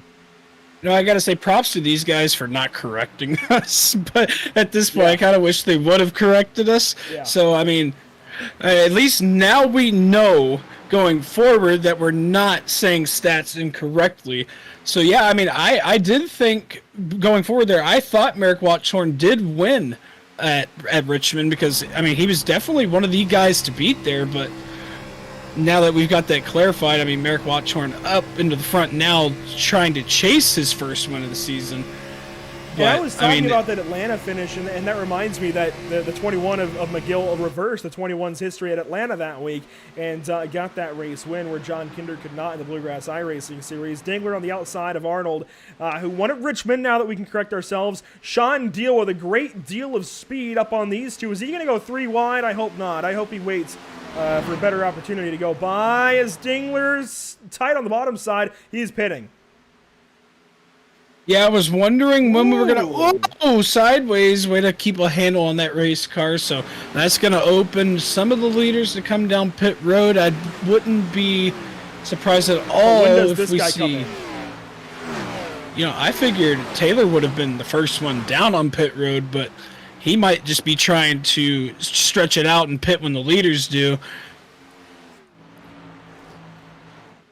Watchorn has gotten the race lead out of this, and he's starting to pull away from that 10 car of Zach Arnold. Neither of them come in this time. In fact, the first car coming in on this lap is going to be Holden McGill. Looks like he's bringing one more with him. That's Joseph in the number 20. And finally, Taylor Butcher Benjamin going to come down the pit lane. And it looks like, I believe, Brett Fisher behind them as well. But yeah, Taylor, I mean, I figured Taylor would have been in about 5 laps ago. So, I mean, I guess he's trying to get back on strategy with most of the pack. So, I mean, I can't really blame him with that at all. Oh, man, just really close. It just looks like he's got overdriving his box. But, man, he's got that down to a science. Jack B. Ryan staying out on the racetrack as race leaders pit. Those being Watchorn and Arnold. And now this is actually a battle between these two. Springer is on, the 2 of Ryan for position, and Meadows in the background for position as well as Grant Peterson now goes purple after exiting the pit lane. These guys are pushing very far into this run to the end. I'm really surprised they're waiting this long. Is Ryan pitting? He finally is. And Springer going to come with the slide for the 2, but Meadows stays out. Yeah, Meadows trying to get... I think these guys get a bonus point for leading the lap. I could be wrong on that. Ooh, Pattengale. Oh, no. He's missed the cone. That's a penalty. Yeah, that's pretty crucial. We saw last week at Gateway where hitting that commitment line is very, very crucial. I mean, that right there, Robert Pattengale having a really good night tonight. I mean, unfortunately now has to serve that penalty. So if I'm Robert Pattengale, you know, kind of hoping... maybe that a yellow can come out so he can try and regroup his night. Meadows finally down the pit lane. This hands race lead over to Derek Rolleveld and Anthony Masadi then second place. These two have not pitted just yet. As we wait for them to do so, I want to remind you all that Pit Stop TV broadcasts are always brought to you by Tucson Sound Art. Your picture, your music. Grab your wall-mounted sound art device today and use promo code PitStopTV at checkout for 10% off of your order. We also want to remind you these broadcasts brought to you by Race Pace, a community-driven setup shop and driver development program all in one. Contact Tyler Campbell by using that Discord link at the bottom to join the Race Pace server and pick up pace with Race Pace today. These broadcasts also brought to you by Permanent Makeup and Cryo in Maine. PermanentMakeupInMaine.com is where you want to go to get all information on Permanent Makeup and Cryo in Maine's procedures. You see, that was Pat Gill rolling by on the bottom side after serving his penalty. Masadi stayed out for another lap. Here he comes down to the pit lane. The final car, it looks like, to do so. And you can also contact Permanent Makeup and Cryo in Maine. Well, you can go to one of their locations in Auburn, Lewiston, or Harrison, Maine, or call or text 207-358-8683. And, of course, these broadcasts brought to you by Whiplash Media. Go to whiplash-media.com for more info, but they are the official camera and graphic provider of Pit Stop TV. Merrick Watchorn going to cycle out of the race lead as he comes through the tri-oval for the final time in second place, it looks like. But he's got Holden McGill in second place. And we just corrected ourselves. Holden did win at Atlanta. He's got something here for the field.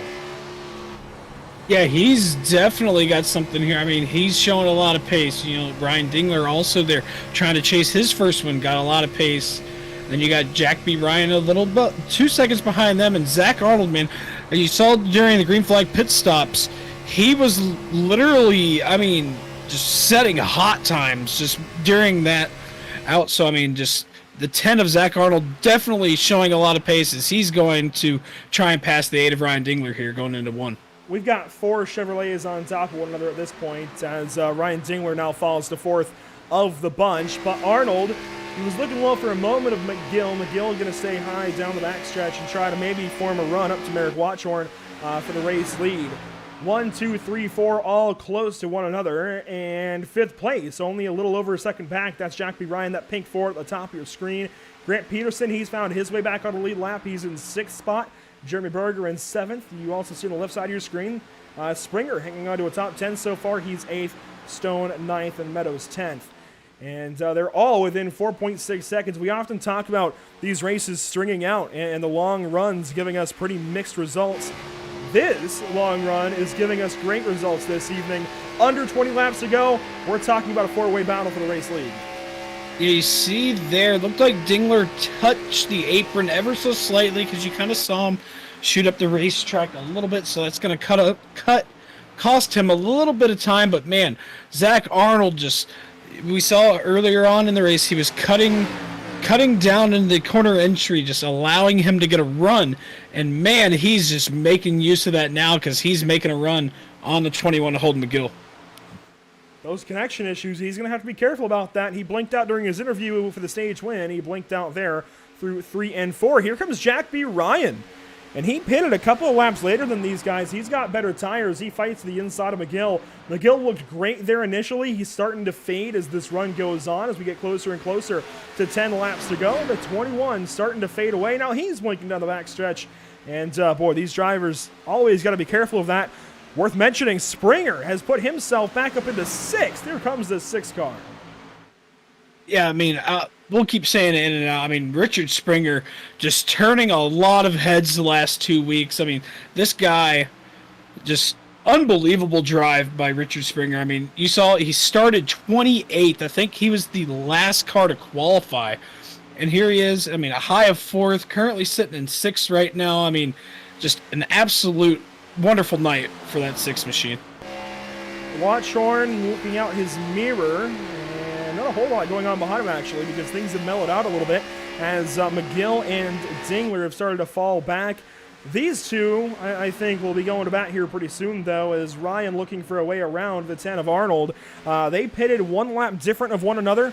McGill and Dingler were the first ones down the pit lane. I think that explains their fading here as we get well, I think that is 15 to go the last time by the stripe.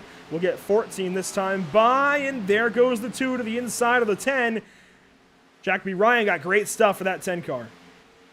Yeah, I mean, that right there, it's just showing those the extra few laps of tires right on the back bumper of And that's Jack B. why Ryan. you put your logo on the back of a race car. That was a great little look at that logo on the back side of that race car. That is why people do it. That's why it's so important to do so.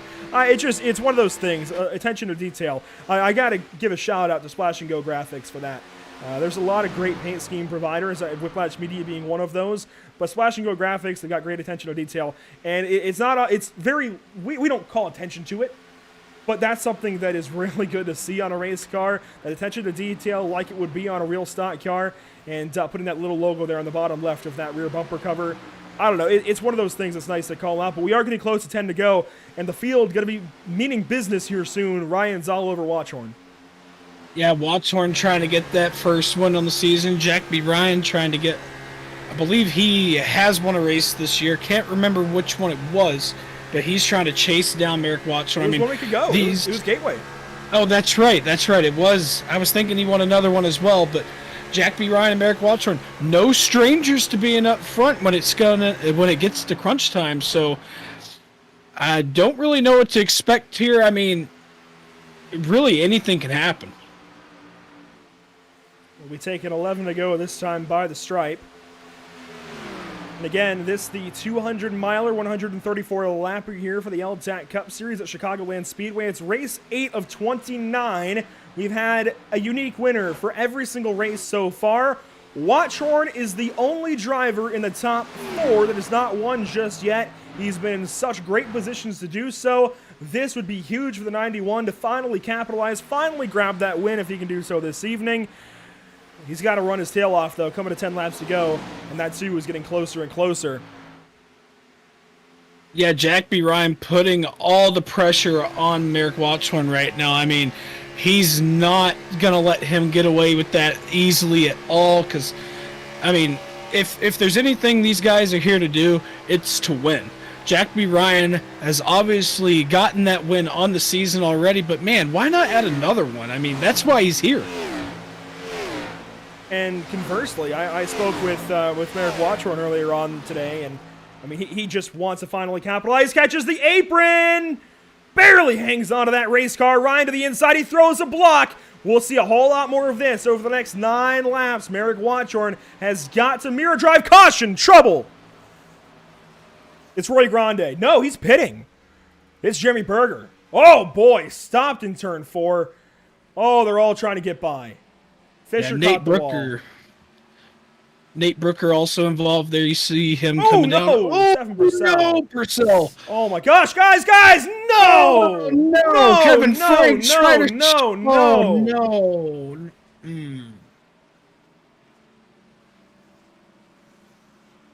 And that was the tail end of the field.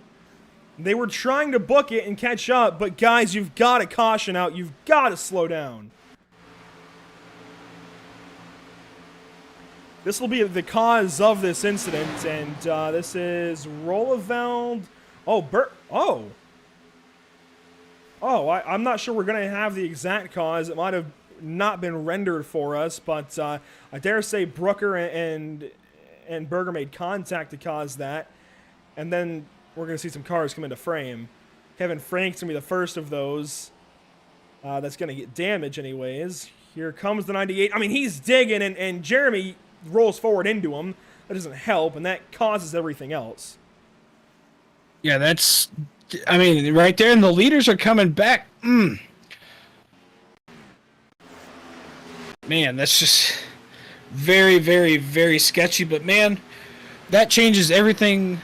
Just, we're going to get another look at that here. I mean, you see Rolleveld get on by, and then just... Yeah, the 3 must have been to the inside. Unfortunately, just on the edge of our sim for the broadcast rendering it. But I want to go on board when we can with Kevin Franks as he comes up on this. I mean, yellow flag is out. Yellow lights are flashing up there. And, I mean, you look ahead. He's throttling back up. It's like he's still surprised. It's tough. It's tough.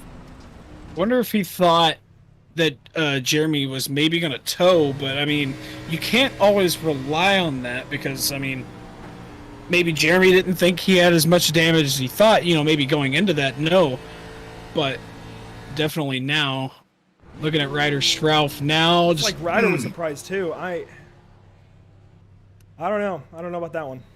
I hate to be so critical of these drivers. I mean, we're friends with a lot of these guys and such, but I don't know how you're surprised that far after a caution flag has come out. You've got all that time coming up to the incident. I mean, thankfully, I mean, a lot of cars got by. And to be fair, a lot of the cars early to the scene, they had Nate Brooker spun to the inside and Berger up top. They only could go to the wall and try and get by. And Fisher, I mean, he so close to got that wall, if not getting it. But some of those guys for the back, I get it. The leader's behind you. You got to book it. But at the same time, if you know you're coming up on the wreck, if you can see it up ahead, you've got to check up. Oh, 100%. I mean, it's called, it's called caution. You gotta have, we're be. Really getting critical. We're really being mean to him now. I mean, like I said, we joke around with these guys. We're good friends with them, but like, I mean, that's a tough one, and it goes back to Daytona. I want to say here in L-TAC, wasn't it? Where we had, I want to say, oh gosh, it was a 76 car. I forget the 76's name. Kyle Green, who came upon that incident, and it's a similar thing where, in that case, other guys were laying in the throttle because they were, I'm not really sure, and Kyle did what everybody else around him was doing, because unless you have an indication not to, it's hard to say that you shouldn't do what everybody around you was doing. Unfortunately, he was the one who ended up spearheading that stopped car into the corner. I mean, it's tough, and we've been in these guys' positions before, and I think that's where some of the criticism comes from. So, it's certainly nothing personal, and hindsight certainly is 2020 as well. It's a whole lot easier for us to say it up here than it is for them in the race car, and those decisions are a split second. But end of the day, it's unfortunate that kind of thing ends up happening, and unfortunately, those guys now are out their own races, and Berger's car is even more torn up. Yeah, Berger actually, his motor expired as he was trying to go down the front straightaway, trying to, make it back to the pit lane. So unfortunately, that's going to put him, in the garage. So, if somehow you're just joining us, boy, you have missed a great race. We certainly recommend that you go back after this one and check it out. This has been a very interesting race. We had a lot of cautions to start, then got a lot of green flag racing. I think this is the first incident that we've had in, some time. I'm not really sure exactly how long it's been, but it's been some time since we've had a proper incident. I think since the stage 2 end, where we had that caution come out just prematurely of the end of the stage. We've had a lot of green flag racing since going back green, I think, around lap 12 or so in stage 1, and it's all culminated to this. We have 4 laps to go, this time by the stripe. Jack B. Ryan, your race leader, all of these guys just came in for tires and fuel. They've been able to reset themselves. Merrick Watchhorn on the outside, and then we go back green flag racing off to turn number 1.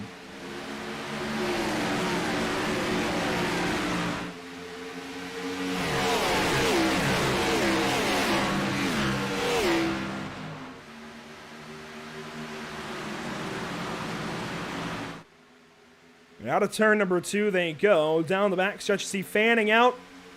2-3 wide. It's going to get hectic. Oh, hectic for sure. I mean, these guys, it's crunch time. You're going to see Merrick Watchhorn go to the bottom side of Holden McGill. Oh, my gosh. This whole top 6 right here. I mean, you see Springer in the mixed meadows. Just McGill trying to use that outside line, but man, I don't think it's going to work for him right now. Peterson also trying to work the outside line on board with Zach Arnold right now. Arnold down to the inside. Dingler tries to protect, but Arnold has the line into 3 and 4 as Watchhorn looks on Ryan. 3 wide for 3rd place, and Arnold going to be the beneficiary down to the bottom side. He takes both of those spots away. 5th to 3rd in those couple of corners alone. 2 laps to go. Ryan takes it. Jack B. Ryan doing everything he can right now to fend off a charging Merrick Watchhorn, trying to chase his first win on the season here.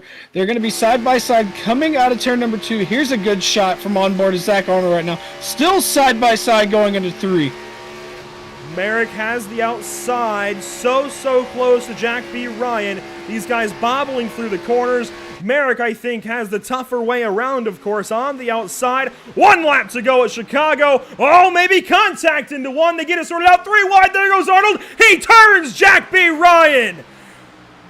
We're not going to get a caution. We'll check in on that after, as Merrick Watchorn is going to lead this field down the backstretch. It's going to be easy for him at this point, and through turns 3 and 4 for the final time at Chicagoland Speedway, Merrick Watchorn is finally going to get it done. He's finally going to pick up that win.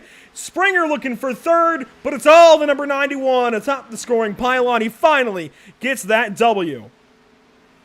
Yeah, Merrick Watchorn gets the win. I mean, I don't know if that's exactly maybe how he wanted to get it, but I mean, hey, a win is a win, right? I mean, obviously, I'm sure Zach Arnold feels terrible for turning Jack B. Ryan there. You're going to see Jack B. Ryan coming across the stripe.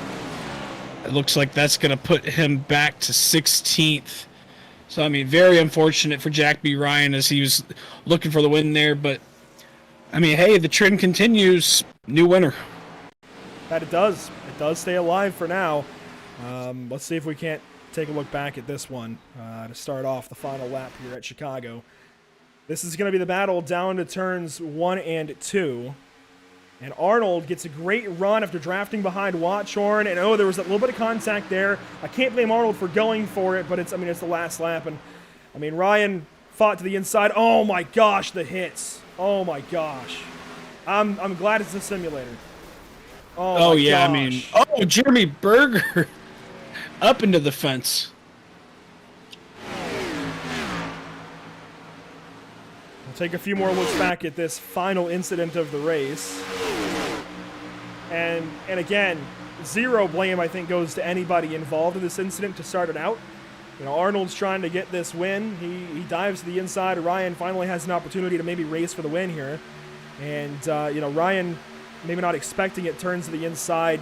I don't think either one of them did anything wrong. And then Peterson piles in, and Hamilton, and so many more. Yeah, I mean, just unfortunate, but I mean, like you said before, Oh my gosh! Oh my gosh! Oh no! Jeremy Berger going to the moon. Oh my goodness! I mean, that was some airtime right there. We'll take a look with him, and a whole lot's going to happen here in turns 1 and 2. He's well deep in the field. And, at this point, these guys, they've got to race for their positions as well here at the end of the race. They don't want to lift. So this is going to happen out in front of them. And he gets by Ryan, and they just keep wrecking, and all the holes close up. In the catch fence.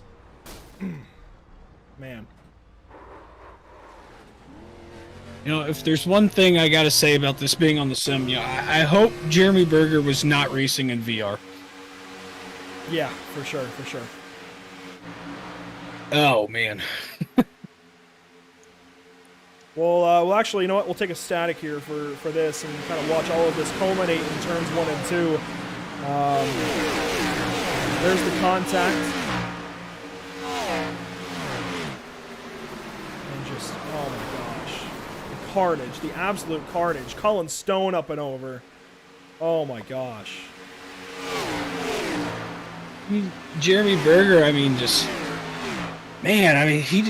looked like he got shot out of a slingshot.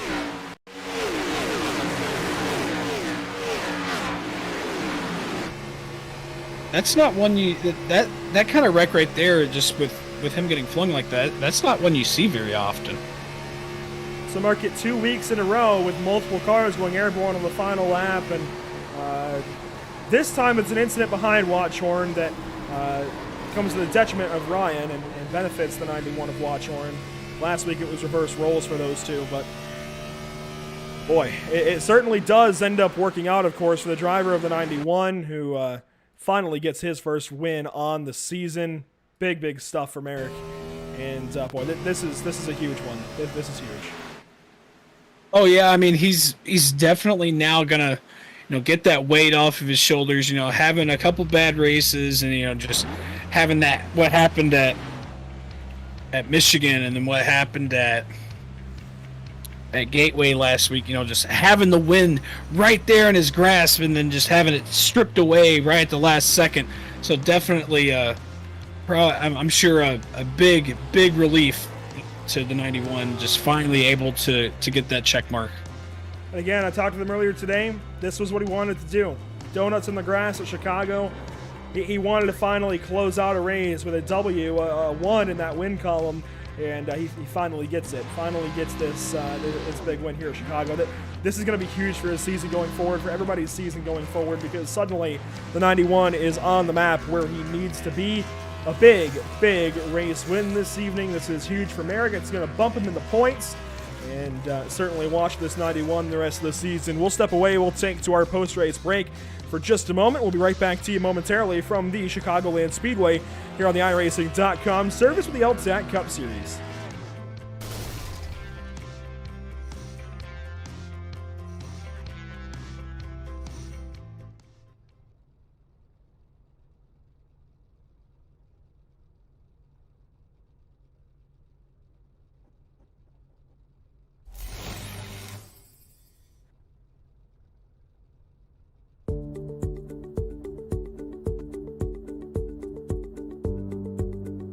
Sound Art is a product that is a speaker and it's art. We combine it together and we call it Sound Art.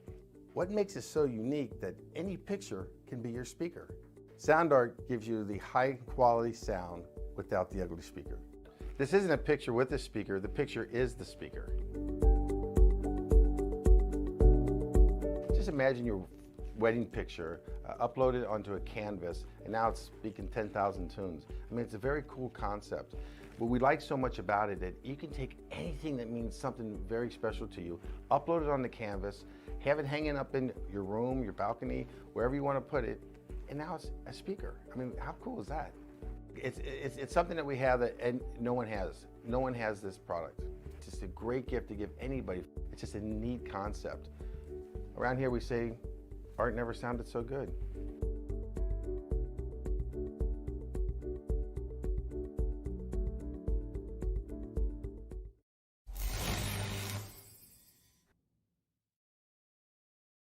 After months of quarantine, we're all interested in how we can become our best self. The team at Permanent Makeup and Cryo is here to help you get the flawless makeup look every day without the extra effort or time. When it comes to your appearance, you deserve the best care that money can buy.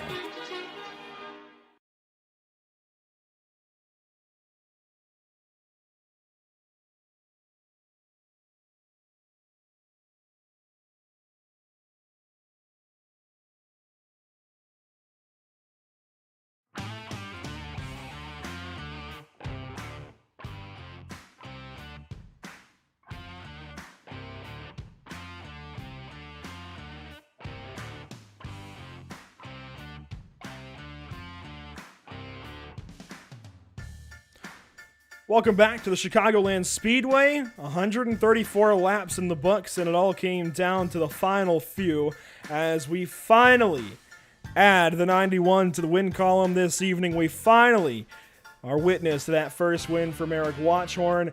We'll see it in the background as we talk to these drivers, but man, that was an exciting finish. Another very close finish, or very close restart to the end of the race. Not quite overtime, but boy, it felt like it. These guys had just enough time for this finish to play out. Let's drag in the driver from RCS Racing, and it's the 91 of Merrick Watchorn. Merrick, we talked a little while ago before the race started, and this was what you wanted to finally do. You think back to Michigan, of course, the contact with Joseph. Last week at Gateway, where you beat yourself, and this week you finally get it done. It's multiple weeks in the making. Yeah, man. I'm not gonna lie. First win of the season. I am felt like a weight has finally lifted off my chest. This Twiggy team. I mean, RCS and the L-TAC community and all that stuff. We all mess with each other. I work my butt off just as much as everybody else, and getting the win taken from me from Richmond, from my teammate now Zach, and then just not having like the stellar performance for the last couple of weeks, and like you said, Michigan and Milwaukee having issues, and just everything so far has just been not going my way so far, and it just felt good to finally put my head down and really find my groove and get to the front and lead that race, man. It's just one of those things. It's like a weight lifted. Oh, it's got to be a huge weight lifted off your shoulders finally. Grabbing that win. It's honestly felt in recent weeks a bit like Holden McGill at the start of the season, where Holden was oh so fast, but just couldn't come out on top at the end of a race. He finally got that win in Atlanta. Now the second intermediate race of the season, you come in and you finally get a race win. It seems like these intermediates are just privy to seeing cream rise to the top, and today you are that cream. Yeah, no, Chicago's one of my favorite tracks. I'm not gonna lie. The cars was just to my liking. Not gonna lie. The track felt good. A lot of the racing that came down to it was just tire management, really. Fuel mileage was not really the big issue because we kind of knew where we needed to pit. Usually you had a good solid like 28 lap run you can get on fuel if you're saving. But as the run goes, I mean, the tires start to slip up and you actually can set the nose properly. I'm kind of happy we had a caution, not gonna lie. Those tires, I don't think I'll be able to hold Jack off for those last 4 laps if we kept going green. So I'm sorry to him that he got taken out. That, you know, no one likes getting the short end of the stick and getting spun out, I mean. And so, you know, we just got to take this momentum and keep it going, and hopefully we can get this team to victory lane once again and really show that we're here to get this team out there and get up front. So finally getting that win, it's got to feel pretty good. Who do you have to thank? Who do you have to shout out this evening for finally propelling that 91 to victory? I just got to thank my family and all my friends and loved ones. I've been going through some tough times right now, you know, and this is just kind of like one of those things that just kind of just another check off the mark, just pushing forward and getting stuff done. Want to thank my team, RCS. Want to thank Ryder. He sticks up for me a lot of times when I'm running my mouth, but you know what? Just gotta thank him and thank the admins and everybody else. And I want to thank Twiggy, Watchman Innovations Group, and Futuristic Studios for my sponsors. Those guys are really cool, and I want to thank you guys for hosting. Giving this all the attention we all want and deserve. Absolutely, Merrick. We wish you the best both on and off of the racetrack. Congratulations this evening. I'm sure we'll talk to you a whole lot more this season, a lot more wins coming. Yes, sir. Thank you so much, guys.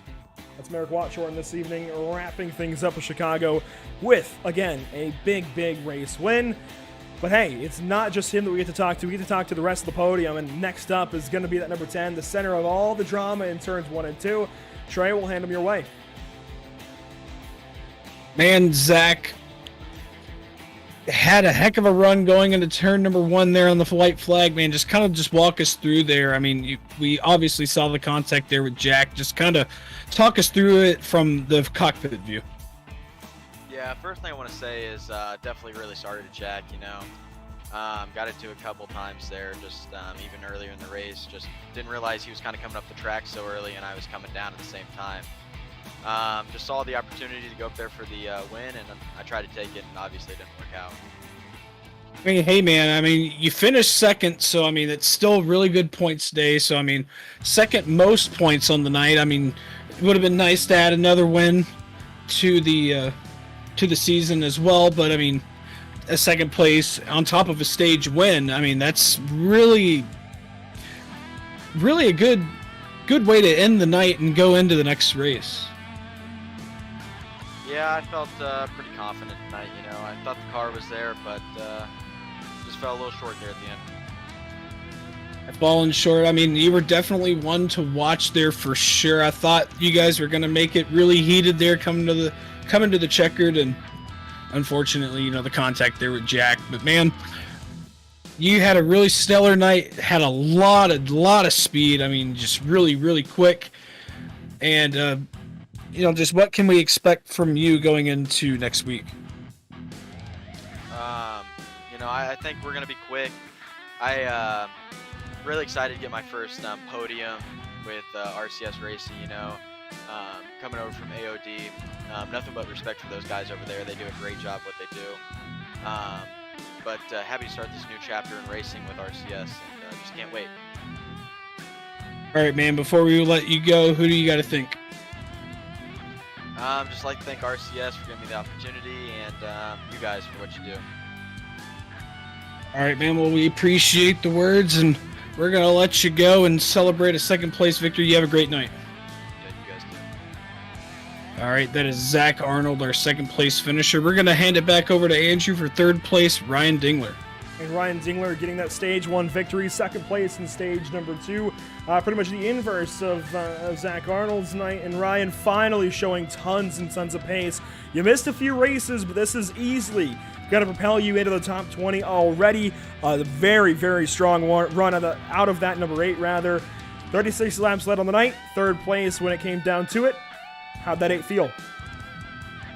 Man, it felt great tonight. It's the first race that, since I've been here that I've actually put together a full race. I've had a lot of trouble in getting tied up with wrecks in the back, and so it felt pretty good, getting a stage win and a P2 in second stage and then P3 at the end. That's a win to me. And of course, usually these intermediate tracks, the meat and potatoes of any NASCAR Stock Car League schedule, that's different here in the L-TAC Cup Series. You came into Sonoma. We've had a very diverse schedule all season so far, especially since Sonoma. How are you attacking the rest of the season? I'm going to try to carry momentum from today. Absolutely. I mean, again, there's not a ton, maybe not as many intermediate tracks in the schedule as usual, but here in 3 weeks, you get a chance to do it all over again. Kansas coming up after Dover in 2 weeks. Do you think you can repeat, maybe even put it a few more spots higher on that podium? I'd like to try. Intermediates are not usually my strong suit. I'm usually good at road courses and short tracks, so tonight was great to me. It's the best I've done at a intermediate, period. So I love Dover, so that's going to be a fun one. Kansas is going to take a little work, though. And coming up after those, we have Pocono, New Hampshire, and Texas to just add to the diversity. Of course, we saw what happened in turns 1 and 2, final lap. What did you see from your point of view? Well, it looked like the 10 kind of just got underneath Jack, and Jack kind of cut him off. They come together, and his nose barely touched the back of his car, and it spun him around. I lifted trying not to get into either one of them, and I'm just I want to thank Holden for not putting us in a worse situation on the backstretch on that final lap. Absolutely. So we saw your first stage win of the season. When are we seeing that first win? Man, I don't know. I'm just glad to be here. I'm trying. Fair enough. It's a very strong podium finish this evening. I'm sure looking to add a couple of spots up the pylon. Who's going to help you out to do that? Who do you have to thank this evening? It's definitely going to be Grant, Moose, Holden, and those guys really helped me out tonight with pit strategy, and just us working together really well tonight. So I think we all got top 10s too, so we're pretty happy about it. Hey, a very, very strong P3 this evening. Congratulations on putting yourself on the third step of the podium. We'll be talking to you, I'm sure, a whole lot more this season. And other than that, just have a good one. Yes, sir. You too. Thank you, guys. And that is Ryan Dingler with a stage win, now with a race third place. 36 laps led as well. He led a ton of this race. Up there with Zach Arnold, close for leading the most this evening, Trey. That 8 is getting very, very strong, and that's reflected here on the results, where, again, he comes up with a third-place finish ahead of Richard Springer, Holden McGill, making up the rest of the top 5 as Watchorn and Arnold take the top 2 spots. Taylor Butcher Benjamin recovers to 6th place. A huge, huge run for him after he got those extra stage points in stage number 2. Masadi, he ends up 7th place, and it's Fisher, Abbey, and Joseph recovering for 10th. 11th through 20th, Noah Carmichael finds himself in 11th, Stephen Purcell 12th, Frank Flores in 13th, Logan Hamilton 14th, Cody Meadows 15th, Jack B. Ryan, after that incident, which we see the replay of right now, finishes 16th. Derek Rolleveld, kind of an off night, finishes 17th after getting caught up in that. Colin Stone 18th, Roger Shelton 19th, and Grant Peterson rounds out the top 20. A little further back, 21st, it's Robert Pattengale, then Jeremy Berger, who went flying in that final incident. I mean, just incredible how Nate Brooker launched him up out of turn number 2. Nate Brooker then involved in that as well. Berger comes in 3 laps down, Brooker 4 laps down. Uphold admitted that he just did not get the strategy right in post-race Discord comments. He comes in 24th, and it's Sean Deal 25th. Also 4 laps down. They get some of these guys who just didn't just weren't able to complete the race. Roy Grande 10 laps down, Kevin Franks 27th, 11 laps down. Ryder Schrauf back there after that incident with Berger up out of turn number 4. He ends up 28th. Curtis Martin 29th, Bradley Walters 30th, and then oddly 31st, Dylan Breton 126 laps down. He had those problems very, very early in this race and never got back out onto the racetrack, never recovered from things this evening. But again, a huge, huge victory for this guy, Merrick Watchorn, and this is going to shape, I think, the rest of the season in a very interesting way.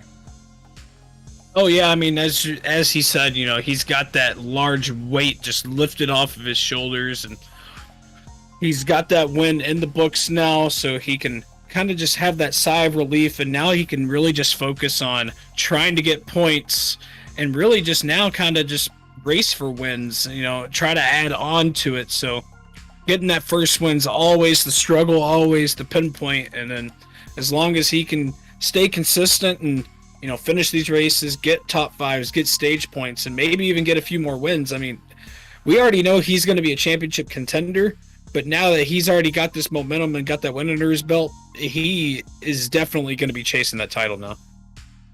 So Trey, a lot to digest. I know you just gave some final thoughts, but I got to ask you final thoughts even further this evening. I mean, for me, we're just looking at what comes next for each of these drivers.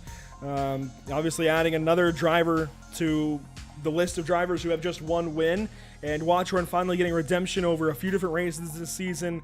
And it's going to be harder and harder to find new winners before these guys start going for repeats. Yeah, for sure. I mean, the schedule's so diverse. I mean, we don't really know what to expect, really, just coming to a racetrack. You know, coming here, you know, we expected Holden McGill, Zach Arnold, you know, the usual to be quick.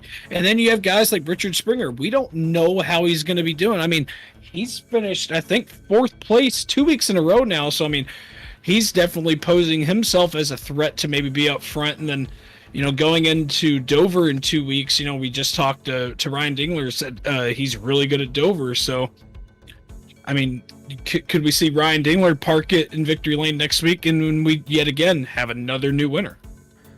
Yeah, Springer actually finished 2nd last week, so that was huge 1 week ago. 4th place, huge for him as well. As you see the 91 do some donuts there in the grass. Again, congratulations to Watchorn and all of RCS Racing picking up a big win this evening. It's going to mean a lot to all of them. But that is going to do it then from Chicagoland Speedway this evening. That will conclude our coverage tonight of the L-TAC Cup Series, race number 8. Pit Stop TV, thanks to you for tuning in and joining us for tonight's action, and we hope you enjoyed tonight's broadcast. The channel stays active weekly, and you can catch a variety of racing throughout the coming days. Cross Series League Racing will open our week for the first time ever, or I guess close it depending on how you look at things, taking dirt street stocks to Lima Land Motorsports Park Sunday evening. From there, the BRPI Racing Series rejoins us from Williams Grove Speedway with the Big Block Mods, and Pacific Challenge wraps up their GT3 Series at Suzuka in Japan. Operation E Motorsport brings their 2-week GT4 Championship wrap-up to Mid-Ohio, and the Bluegrass iRacing Series has their final playoff elimination race at the Charlotte Motor Speedway Roval.